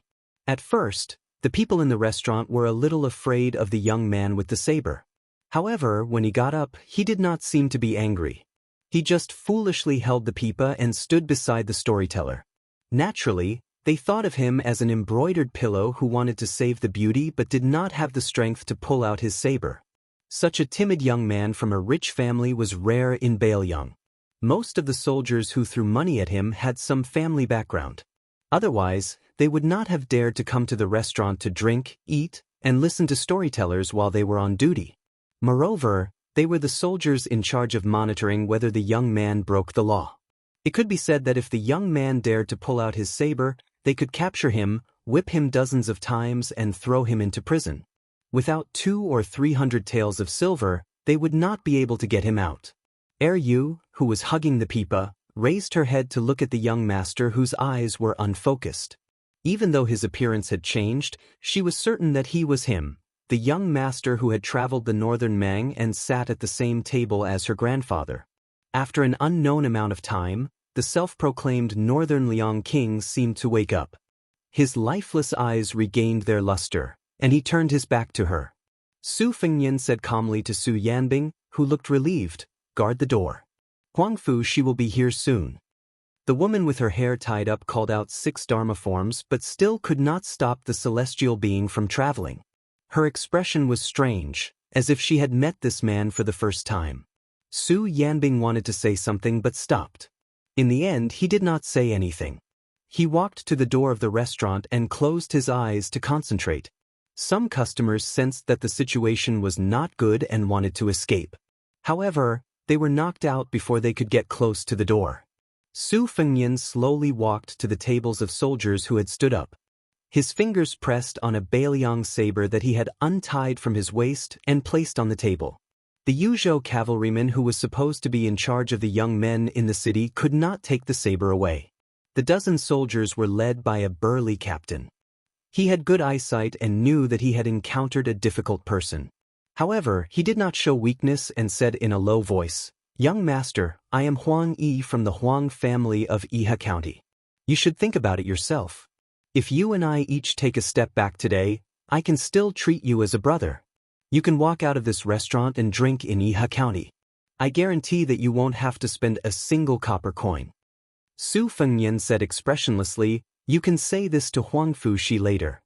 The head military officer from Iha County was greatly shocked.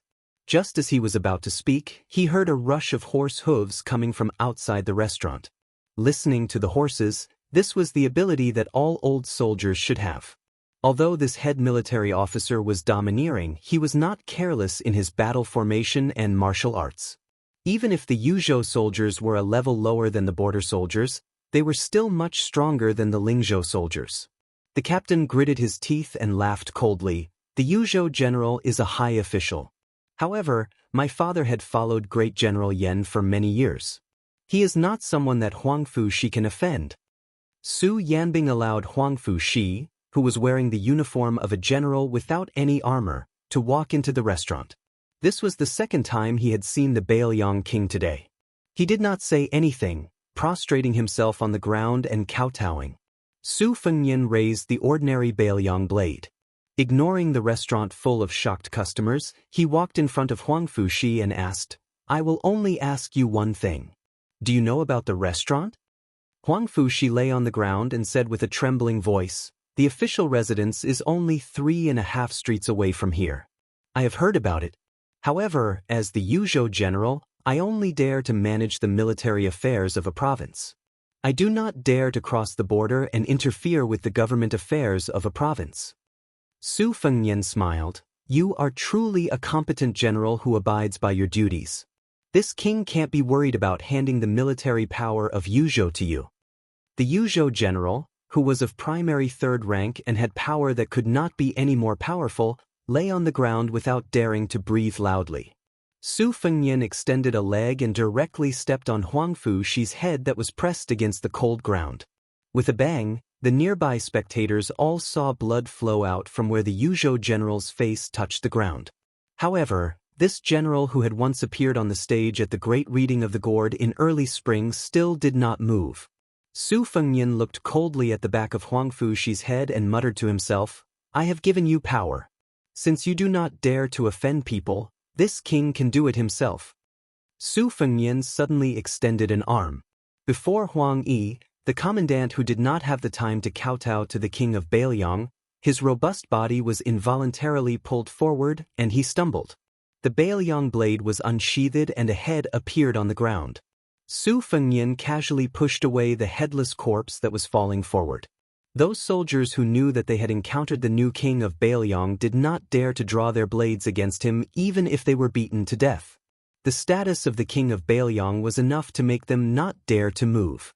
Moreover, the king of Bailiang, who had secretly visited the capital of Yuzhou in disguise, was said to be a top expert who had personally slaughtered the 5th raccoon of Mount Bubang. Their family background was not as good as that of Huang Yi, so they did not have any life-saving talismans. Therefore, they could only kneel down and beg for mercy. Su Fengnian raised the Bailiang blade. The blade was as bright as a mirror. Although it had not yet been replaced with the 6th-generation cold blade nicknamed Great-Grandson, it was still worthy of being called the sharpest war blade in the world. As Su Fengnian's 2 fingers swiped across, the heads of those kneeling soldiers fell to the ground one by one. Including Huang Yi, who was the first to suffer, the 16 soldiers were all dead. Su Fengnian sheathed the cold blade in his hand and tossed it to Huang Fujin's side. In passing, he said, "You can continue to kneel." Then he said to Su Yanbing, "Call in Yozhou's Deputy General Lidian."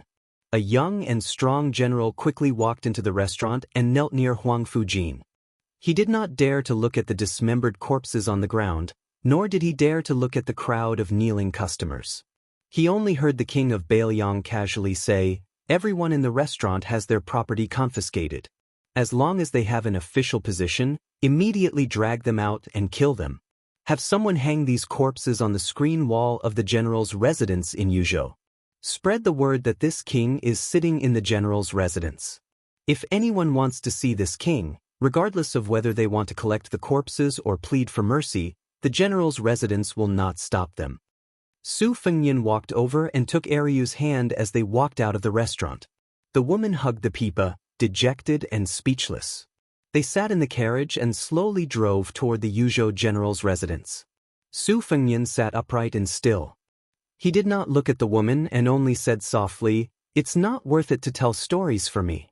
Just now, I went on an out-of-body spiritual journey because I wanted to know if it was worth it for you and your granddaughter to put in your life and the chastity of a woman, or if it was worth it to speak for Bailiang. I went to many places, but the answer was no. It wasn't until the last place where I saw a family of Baelyang commoners who knew nothing about the world and only knew how to work hard that I realized many things were not worth it. I've already let you down, so I can't let down those good commoners as well. Ryu, I don't dare to have extravagant hopes that you'll ask me for something in return to make me feel more at ease. I just want to promise you and your dead grandpa that I'll definitely defend the border to the death. As long as I'm alive, Baelyang commoners like you will have another day of peace. Just one more day is good. The woman who had suffered a bitter fate without any complaints or grievances smiled sweetly. She raised her head and looked at the side of his face. She was about to respectfully call him the king of Baelyang, but she immediately stopped. She shook her head and said softly, "Young Master Su, you don't owe us anything. My grandpa said that you're a good person, and I think so too. Ryu believes that my grandpa will not feel any regrets in the afterlife. I won't go to the general's residence. Let me get off the carriage." Su Fengyan turned to look at the young woman. Her smile was very clean, and her eyes were clear. She covered her mouth and laughed softly. "Young Master Su, have you forgotten? Ryu only knows how to tell stories for people." The carriage stopped, and the young woman jumped off. After walking for some distance, she turned around and hugged her Peepa. She bent her knees slightly in the direction of the carriage and gave a salute. Hee girl, who had been jumping from roof to roof nearby, squatted down on the roof tiles. She carried the dried sunflower that was unwilling to leave her side and remained silent. The six-pearl bodhisattva waited for the young woman to leave before entering the carriage. He sat opposite the king of Baelyang. The latter clenched his fists and placed them on his knees. He said in a low voice, "Get out." The female immortal master from Mount Lantua did not get angry. Instead, she said calmly, "Freedom is a small thing, but there's still greater freedom to seek." Su Fengyan raised his head and sneered, "Seek your greater freedom." Chapter 1040. Soon after, a series of mutiny occurred outside of Iha City. Deputy General Lidian led 1,000 elite soldiers to kill until his hands were limp. In the end, he could not even bear to raise his blade. It was a spear-wielding man who was extremely unfamiliar to Yuzhou who took his place. Soon after, the two captains of Yuzhou were on the verge of rebelling and had to leave their camp to demonstrate in the capital of Yuzhou. Huang Fujin's personal soldiers had no choice but to increase from 1,000 to 3,000. They continued to fight amongst themselves, and there was no suspense in the outcome. The heads of the two captains were hung on the city walls of Iha City. More than half of the Iha River nobles either knelt on the streets outside of the general's residence to force the emperor to abdicate, or fled out of the city and allied with their in-laws and nobles outside the city, using various methods to forcefully pressure that person. Without exception, all of the nobles within the city were stripped of their official positions, all of their belongings confiscated and sent to the army. It was to the point that there were even people from the personal camp of Huang Fujin and Lidian that had defected. At the end of the spring of the first year of Xiangfu, this great upheaval from top to bottom of Yuzhou showed no signs of subsiding. Because of the self-righteous and violent retaliation of Yuzhou's military and government, it actually attracted the 8,000 Great Snow Dragon Cavalry of Liangzhou. They penetrated deep into the heart of Yuzhou. In addition, the 3,000 personal soldiers that Wang Ji of Lingzhou had recently added were all mobilized, heading straight for the border of Yuzhou.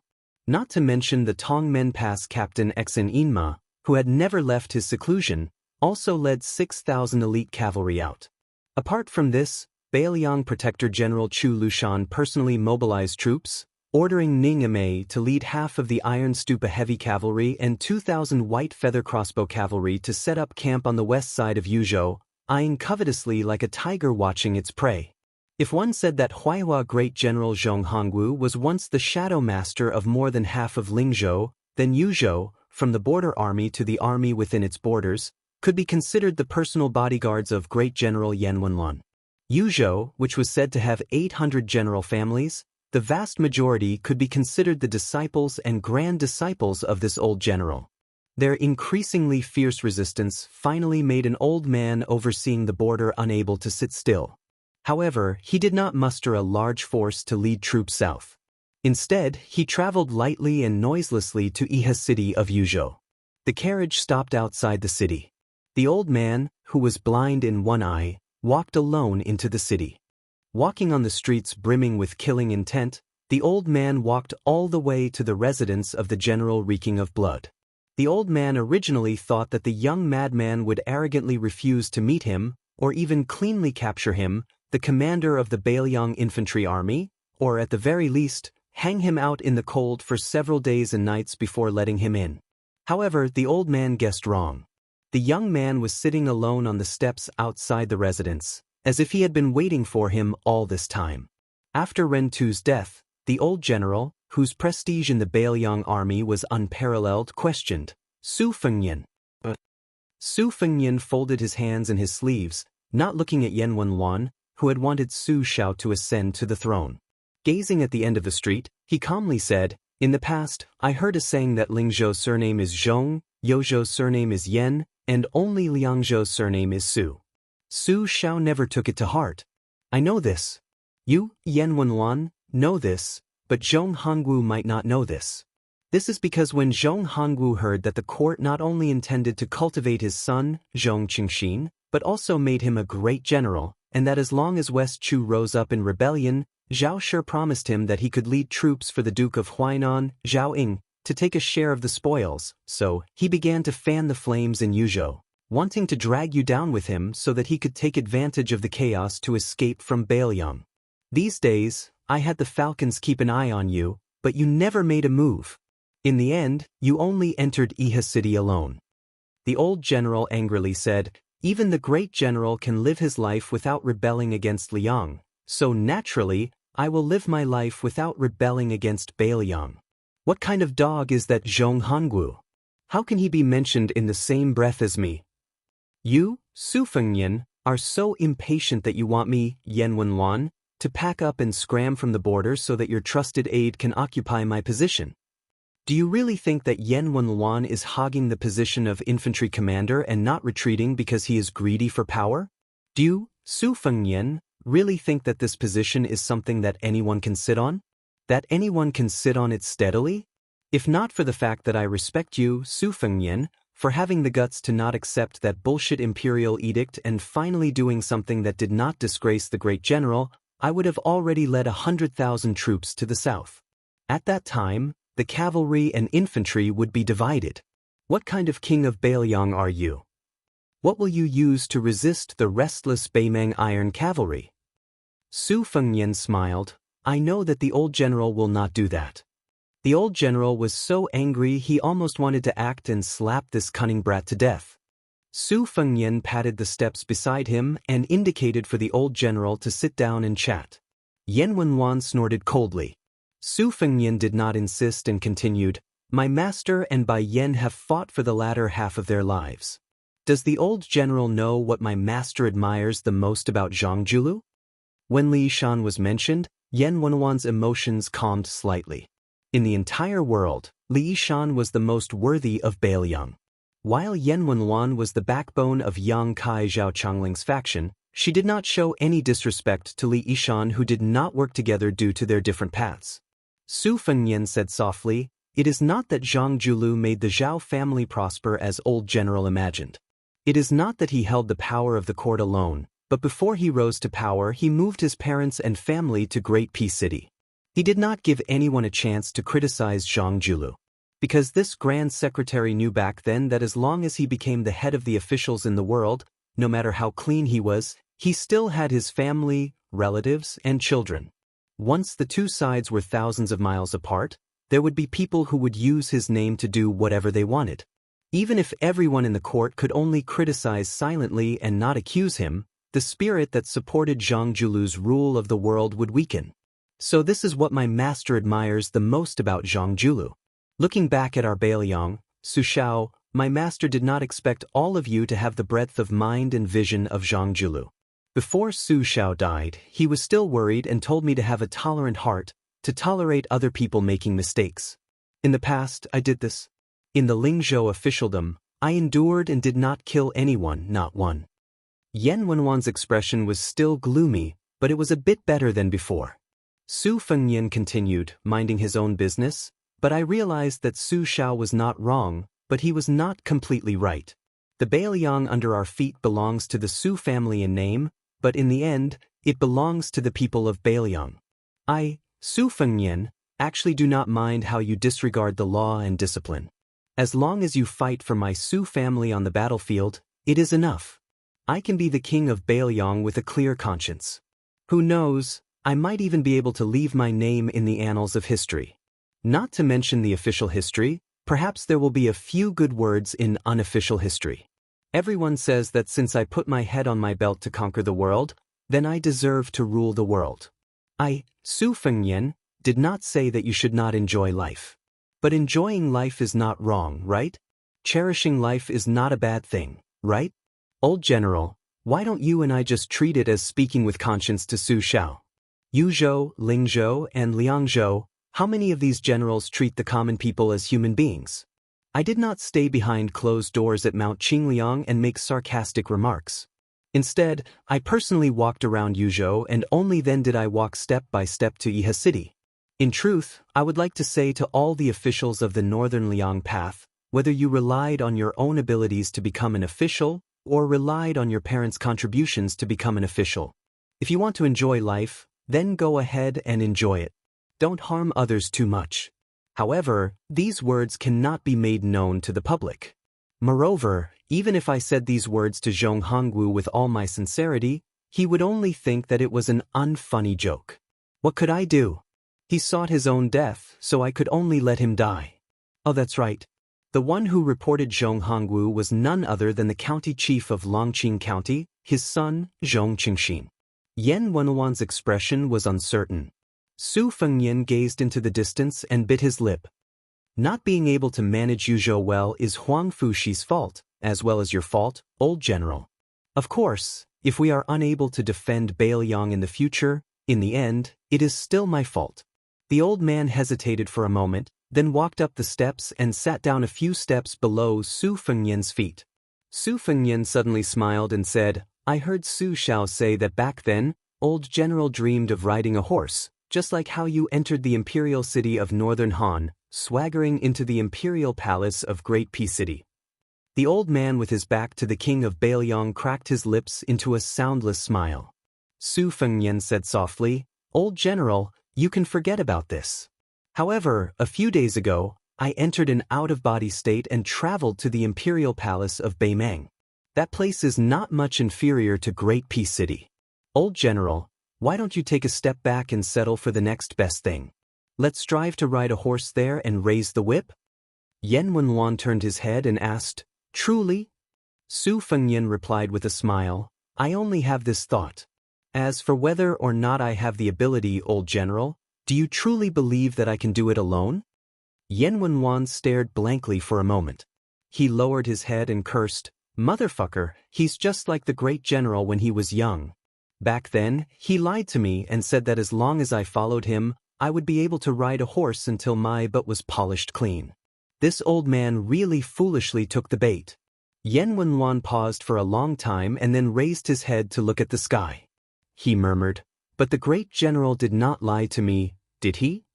The old man retracted his gaze and suddenly stood up. He said gravely, If that day really comes, even if I, Yan Wenwan, am too old to ride a warhorse, I hope that the king of Bailiang can have someone carry me there. If I am already dead, since the king of Bailiang has agreed to carry the coffin for that old soldier of the fish drum camp, Xu Yongguan, then you would not mind carrying the coffin for Yan Wenwan once, right?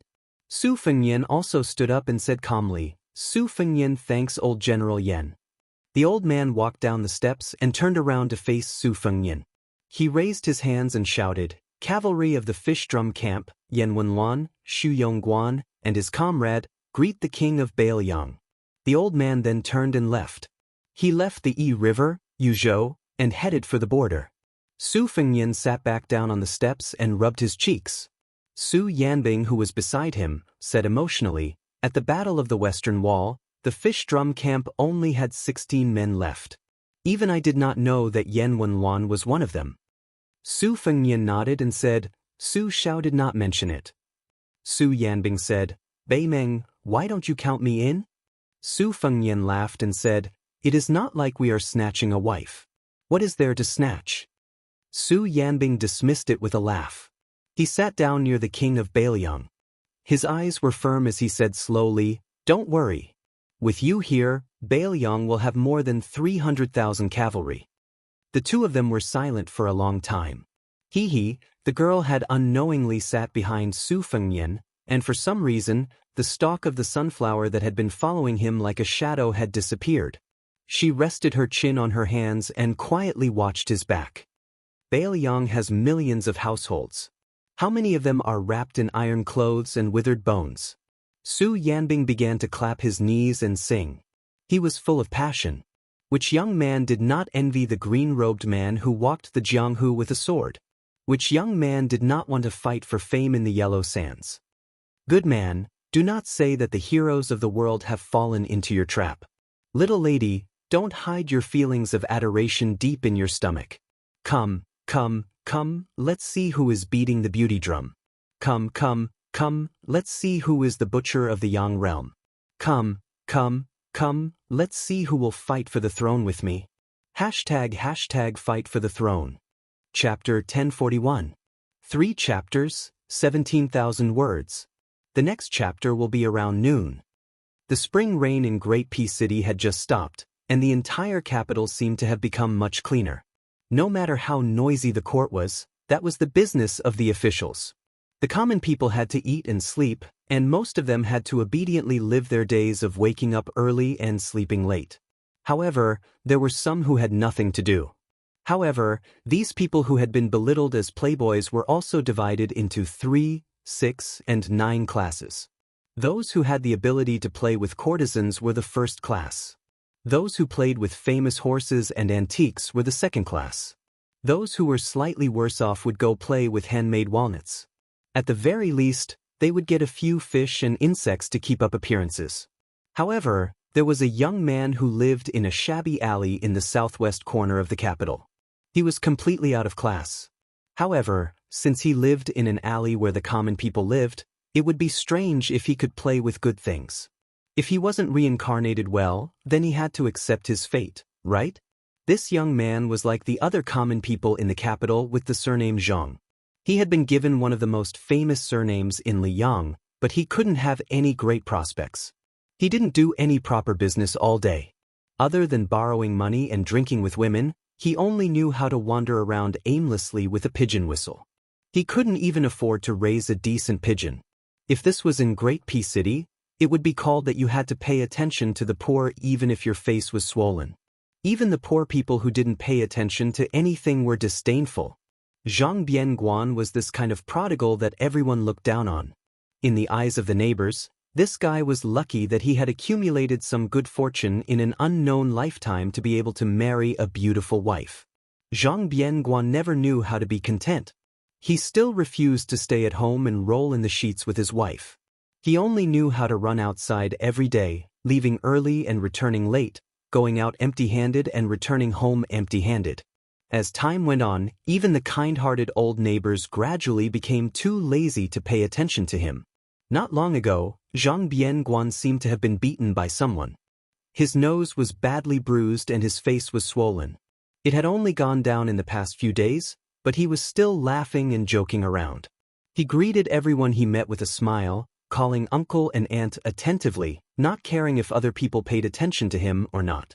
As the weather got hotter and hotter, Zhang Bianguan wore cooler and cooler clothes. The time Zhang Bianguan spent away from home also grew longer and longer. After all, the capital was so big, how could there be a lack of young women on the streets? As dusk approached, Zhang Bianguan wandered back to Squinta Street not far away. He heard the sudden and melodious chirping of pigeons above his head. He habitually raised his head and smiled. There was an old pigeon bell wrapped in green silk on his wrist. He had been playing with it all year round. He just stared blankly at the sky with narrowed eyes. For so many years he had been ridiculed as someone who couldn't even eat leftovers and step on dog shit. No one knew what he was thinking. Anyway, no one was interested. Those who had a general understanding of his temperament only knew that this useless coward probably still wanted to play, but he didn't dare to accompany the rich to play in those high-class snowy places. In the end, he could only look at those dead things that didn't cost money. The colorful attics, the gray and unknown alleys, the Chongwu Gate that brought soldiers, the Chaoyang Gate that brought grain, the Dingshan Gate that brought wine, and the stone Qilin that squatted on the drum tower for a few years after Liyang established the dynasty. The chirping of the pigeons drifting in the sky began and ended. Zhang Bianguan reluctantly withdrew his gaze, feeling that it was still early and not yet time to go home. After thinking for a while, he ran to the side of the Lock Dragon Well on Squinting Street and squatted beside it. This ancient well had been dry for a long time. Beside the well, there was a judge made of yellow mud bricks. According to the rumors in the marketplace, Li Yang suppressed the water in the world with fire. This clay statue was as tall as a person, sitting with its chest and stomach exposed, and laughing with its mouth open. Every mid-autumn, the common people would add firewood to the fire, and flames and smoke would rush out from the mouth and nose of the clay judge. Zhang Bianguan squatted beside the well as usual at the foot of the clay statue, occasionally raising his sleeve to wipe the corner of his mouth. A few days ago, he was beaten up quite badly by a group of people. They probably mistakenly thought that Zhang Bianguan's father was about to lose his power and that it was time to teach this bastard a lesson that disgraced the aristocratic families of the capital a lesson. However, after satisfying his craving with punches and kicks, he discovered that the weather in the Liang imperial court was still the same. This brat's father was even more ruthless for the first time, beating up a large group of people until they cried for their parents. As a result, the people who relied on these groups of people to eat and drink immediately hid. They didn't even have the guts to apologize to Zhang Bianguan. Later, they trembled in fear for a good half of the day and didn't even wait for the slightest bit of revenge. Only then did they all let out a collective sigh of relief. They gathered together and increasingly mocked this person surnamed Zhang for being a big piece of trash. He had a father that they couldn't even pray for even if they burned incense and prayed to Buddha. He didn't know how to use the tiger's skin to enjoy his life. He deserved to be treated like a pile of rotten dog shit that even stepping on would dirty his shoes. Zhang Bianguan's only strong point was that his mind wandered thousands of miles away. When he suddenly discovered that there was an elegant young man beside him, he glanced at him and didn't say anything. After waiting for a long time, he finally smiled and asked, "You really didn't come to beat me to vent your anger?" The scholar-like scholar smiled and shook his head. "How would I dare to beat up the son of the Grand Secretary? Besides, if we really fought, I wouldn't be your mash. Why would I bring shame to myself? Even if you didn't fight back and let me beat and scold you, I would still be treated as an amusing fool by you." Zhang Bianguan made a sound of surprise. "So you're actually a sensible person? You're not from the capital, are you? With your eyesight, if you're from the capital, you wouldn't even come to see me." The scholar asked, "You admit that you're a smart person?" Zhang Bianguan sneered and said self-deprecatingly, "I'm considered a smart person? Then what would my father be?"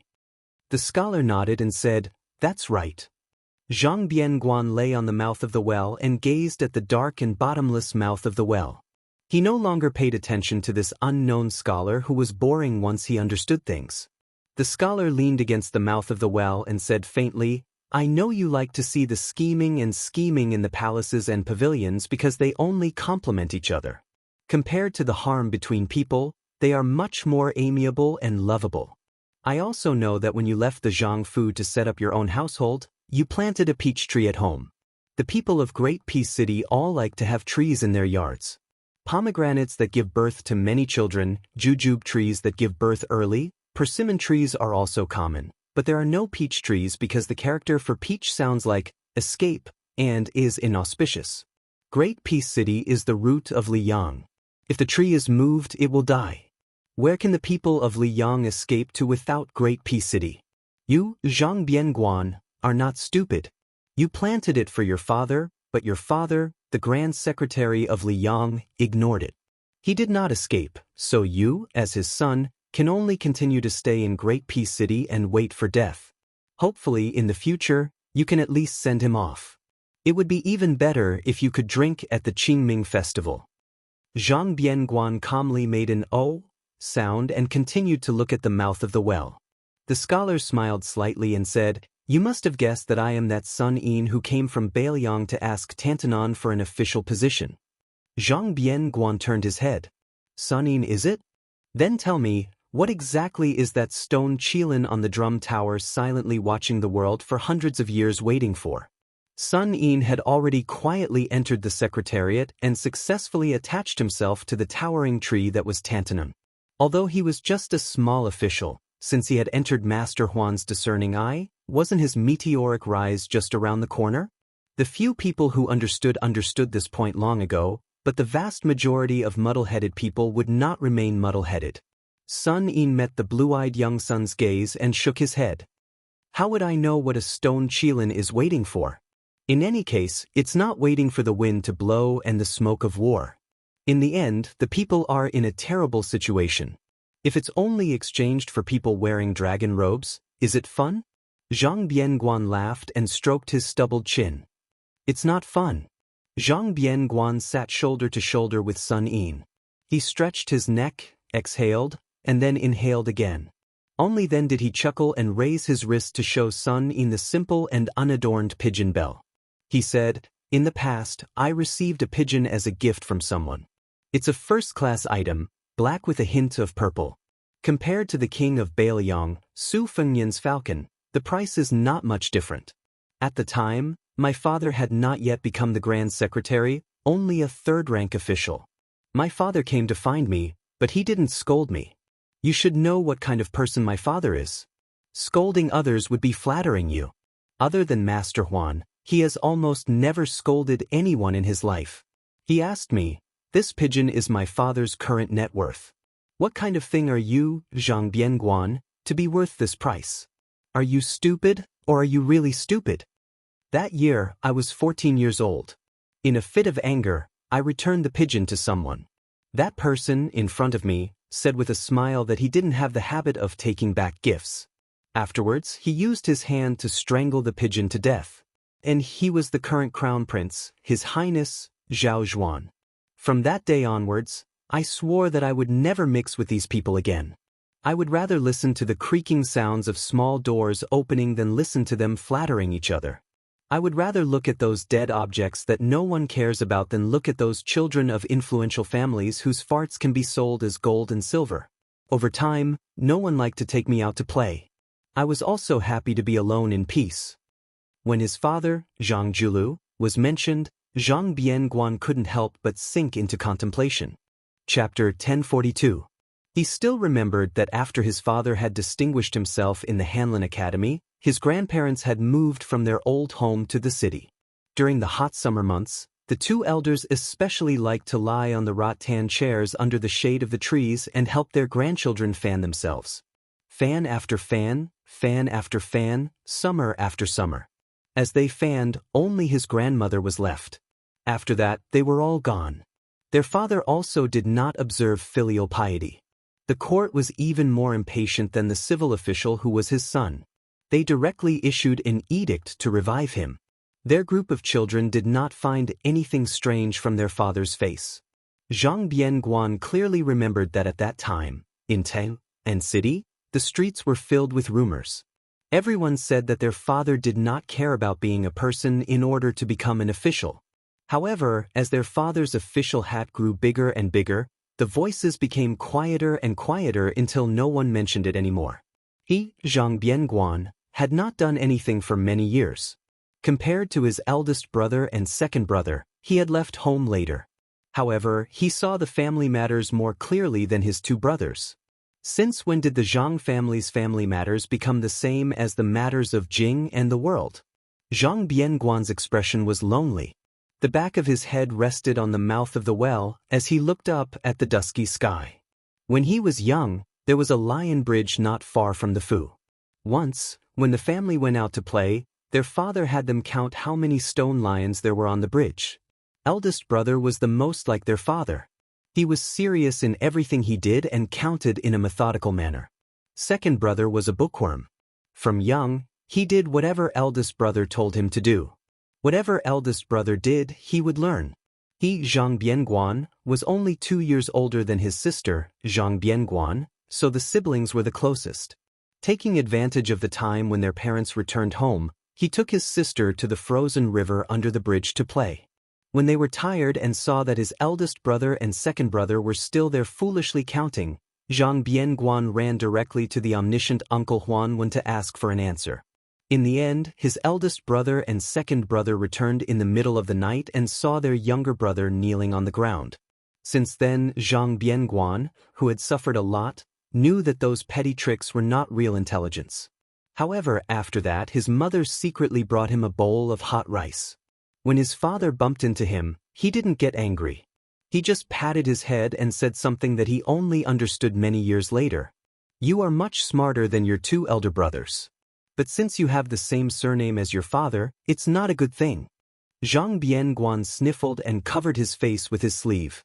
Sun Yin was about to speak when he heard a series of undisguised footsteps, so he shut his mouth. He saw a tall woman with a sword walking over slowly.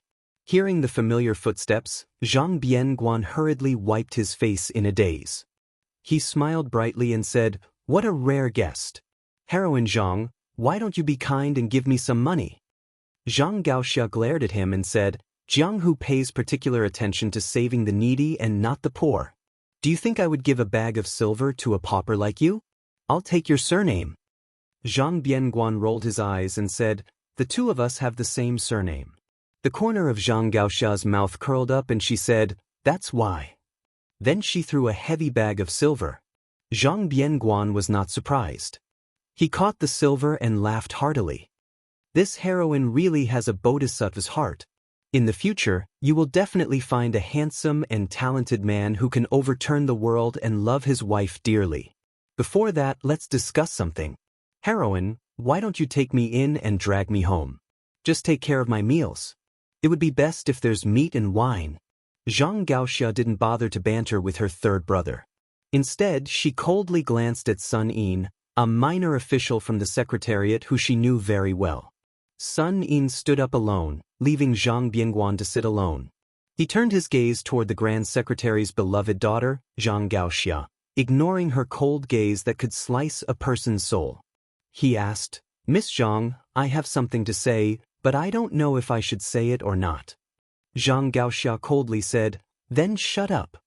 Zhang Bianguan slowly stood up and threw the bag of silver. He had a look of schadenfreude as he destroyed the bridge after crossing the river. "Sun Yin, oh Sun Yin, Chancellor Yao said that you were a great scholar who won 3 prizes in a row.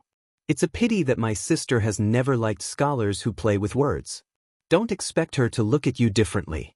If you really want to talk about principles, then it's your business if you're strong, and it's my business if I like you. However, if you really don't change your mind and want to marry my sister, I don't care. But you have to beat her first, and she has to like you. Then, you have to be the son-in-law that my father personally approves of. Where can you find such a rare and handsome young man? You're the one who delivered yourself to my door, so you definitely don't count." Sun Yin said helplessly, "Why would I like a girl who already has someone in her heart?" Zhang Gaoxia laughed coldly and said, "Sun Yin, you know quite a lot."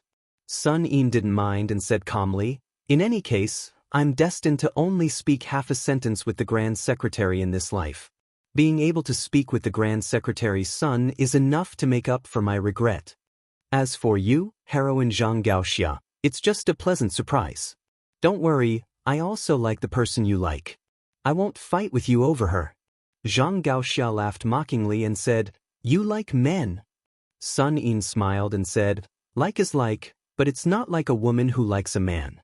Admiring a person from the bottom of my heart can also be considered like.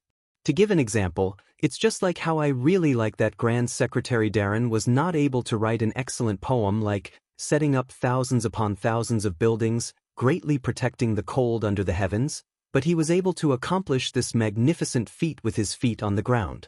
6 yamens, a total of 4,000 houses. In the future, there will be fewer and fewer children of the rich and powerful families, and more children of the poor and common people. This is no different from Senior Li Chungang opening the gates of heaven with his sword in Jianghu, opening the mountains for the younger generation." Chapter 1043. Sun Yin turned to leave, saying leisurely, "Of course, You think that what others like, you give them, as if this is giving, but you never ask if the other party wants it or is willing to accept it. This kind of person, no matter how sincere he is just a kind of self-righteousness. He thinks that he is magnanimous and has a clear conscience, but in reality he is still selfish. Whether you are talking about love between a man and a woman, or about the relationship between brothers, all can be tricked. Because it is not easy to be good to others, but it is not too difficult. But to really put yourself in their shoes and respect them, that is very difficult. The ancients used the term bosom friend to describe close friends, so what counts as a bosom friend is a great study. Sun In is a stupid person. He does not know what kind of world the next 1,000 years will be, but the world we live in can be considered to have seen through. There are many muddle-headed people, but there are still some who do not care about benefits, reputation, good swords, posthumous titles, the good intentions of friends, the worthy deaths, the legacy of a family, or even the country of one person. Zhang Gaoxia frowned, asking, "What nonsense is this guy spouting? Is he cursing our father for fulfilling the 2 words loyalty and righteousness, but only letting down Uncle Huan? But he seems to be praising him at the end. Isn't this self-contradictory?" Zhang Bianguan said carelessly, "I'm afraid he is also confused. People are too smart, they like to go against themselves, tossing and turning, empty-handed." Zhang Gaoxia glared. "Sun In, what nonsense are you talking about? I don't know, but you are cursing our father. I can still hear it." Zhang Bianguan took off the pigeon bell and casually tossed it into the dragon ceiling well. He made a cynical face and laughed. "Father is too lazy to scold me, so I will secretly scold him. You won't tell on me, so what am I afraid of?" Zhang Gaoxia's tone became heavy. He asked, "You are really not going to follow your father's wishes and go to Liaodong to join the army?" Zhang Bianguan shook his head gently. "As a son, since I can't help much, I have to send my father off. Giving birth to a child is nothing more than taking care of him when he dies. As a son, I have to do my best to do one of them." Zhang Gaoxia sat on the mouth of the well. Zhang Bianguan said with a look of surprise, "I'm telling you this kind of thing. Why don't you cry?" Zhang Gaoxia said calmly, "I'm not that kind of woman." Zhang Bianguan nodded. "Actually, we're not as much like our father as you are." Zhang Bianguan seemed to remember something and said, "You are about to leave the capital and travel the Jianghu. Listen to me. Although Dad says he doesn't want you to go anywhere, he actually wants you to go to the place in his heart." Zhang Gaoxia lowered his head. "Don't say any more. If you continue, I'll really cry." Zhang Bianguan slapped his cheeks with both hands. "Motherf *Ker, a woman like you hasn't even cried, and your brother, a man, has already given in." There was a person who said something that was absolutely true. I have never heard anything more reasonable than this sentence in my life. Even Sage Zhang would have to admit defeat if he heard it. Zhang Gaoxia raised his head. Zhang Bianguan blinked. He said that if a man bleeds but doesn't cry, what kind of hero is he? Every woman in the world bleeds but doesn't cry. Zhang Gaoxia took a deep breath and then another. Only then did he calm down his murderous mood. Zhang Bianguan said softly, "Go ahead. The world is in chaos. When the time comes, there will definitely be a scene of heroes, ambitious and ruthless. Don't miss it. Just treat it as giving our father a few more glances." Zhang Gaoxia did not agree or refuse. But on this day, he did not see heroine Zhang with her sword again in Great Peace City. Zhang Bianguan was no different from usual. He walked back to Slanted Eye Street in the darkness. The dim yellow light in the courtyard was waiting for him to come home. That stupid wife, who was not very beautiful, was angry at him for drinking with women, but still waited like this. Day after day, she probably felt that there was no hope for her life, much less an end. 4 other women, not to mention marrying into the Zhang family, which was the only family in the entire Liang dynasty, even if they were married into a 3rd or 4th rank official's family, they would still have a glorious life. Not only would they be able to live a life of luxury, their children would also not have to worry about food and clothing for the rest of their lives. When they grew up, they would be able to live a life of luxury. If they wanted to help the country and the world, they would help the country and the world. And if they wanted to be mediocre, they would be mediocre. Zhang Bianguan was about to open the courtyard door like usual and yell for his wife to serve him good wine and meat when he suddenly squatted down for no reason. Then he heard the footsteps of passers-by. He hurriedly stood up and pushed open the door to go home. The woman, as usual, was silent. She served the warm and suitable food and ate it with her chopsticks. Occasionally, she glanced at the man, who had one leg on the bench and only cared about himself and was never willing to say a word to her. That man was her husband. But he had never seen her show any hidden bitterness or grievance on her delicate face. Zhang Bianguan always liked to say that the reason why she was so good-tempered was that she was afraid of his family background. A starving camel was still bigger than a horse. No matter how useless Zhang Bianguan was, he was still Zhang Julu's son. How could she not serve him carefully? But every time he said this, Zhang Bianguan would slap himself in the mouth and say that only flowers, birds, fish, and insects needed to be served. Then she would secretly laugh until Zhang Bianguan stared at her. Then she would turn her head, but the faint smile on the corner of her mouth didn't fade. That night, after she fell asleep, Zhang Bianguan began to sob quietly. "I'm afraid that I like you, but I'm even more afraid that you'll like me. That's why I'm like this. How could I not want an obedient and sensible child? My son and daughter are both very good. But I'm Zhang Julu's son. The more I do, the more mistakes I make. If I tell you the truth, will you run away? But where can you run away to? If you don't run away, can you live more easily than now? No matter how stupid you are, you'll come to realize it when you die with me. But I'd rather you hate me at that time. I just want you to muddle-headedly complain that I'm a failure, a good-for-nothing, and that I'm not in charge of the family. Wife, in this life, I owe you. If there's a next life, I'll definitely repay you." Zhang Bianguan's face was full of tears. After wiping them clean, he gradually fell asleep.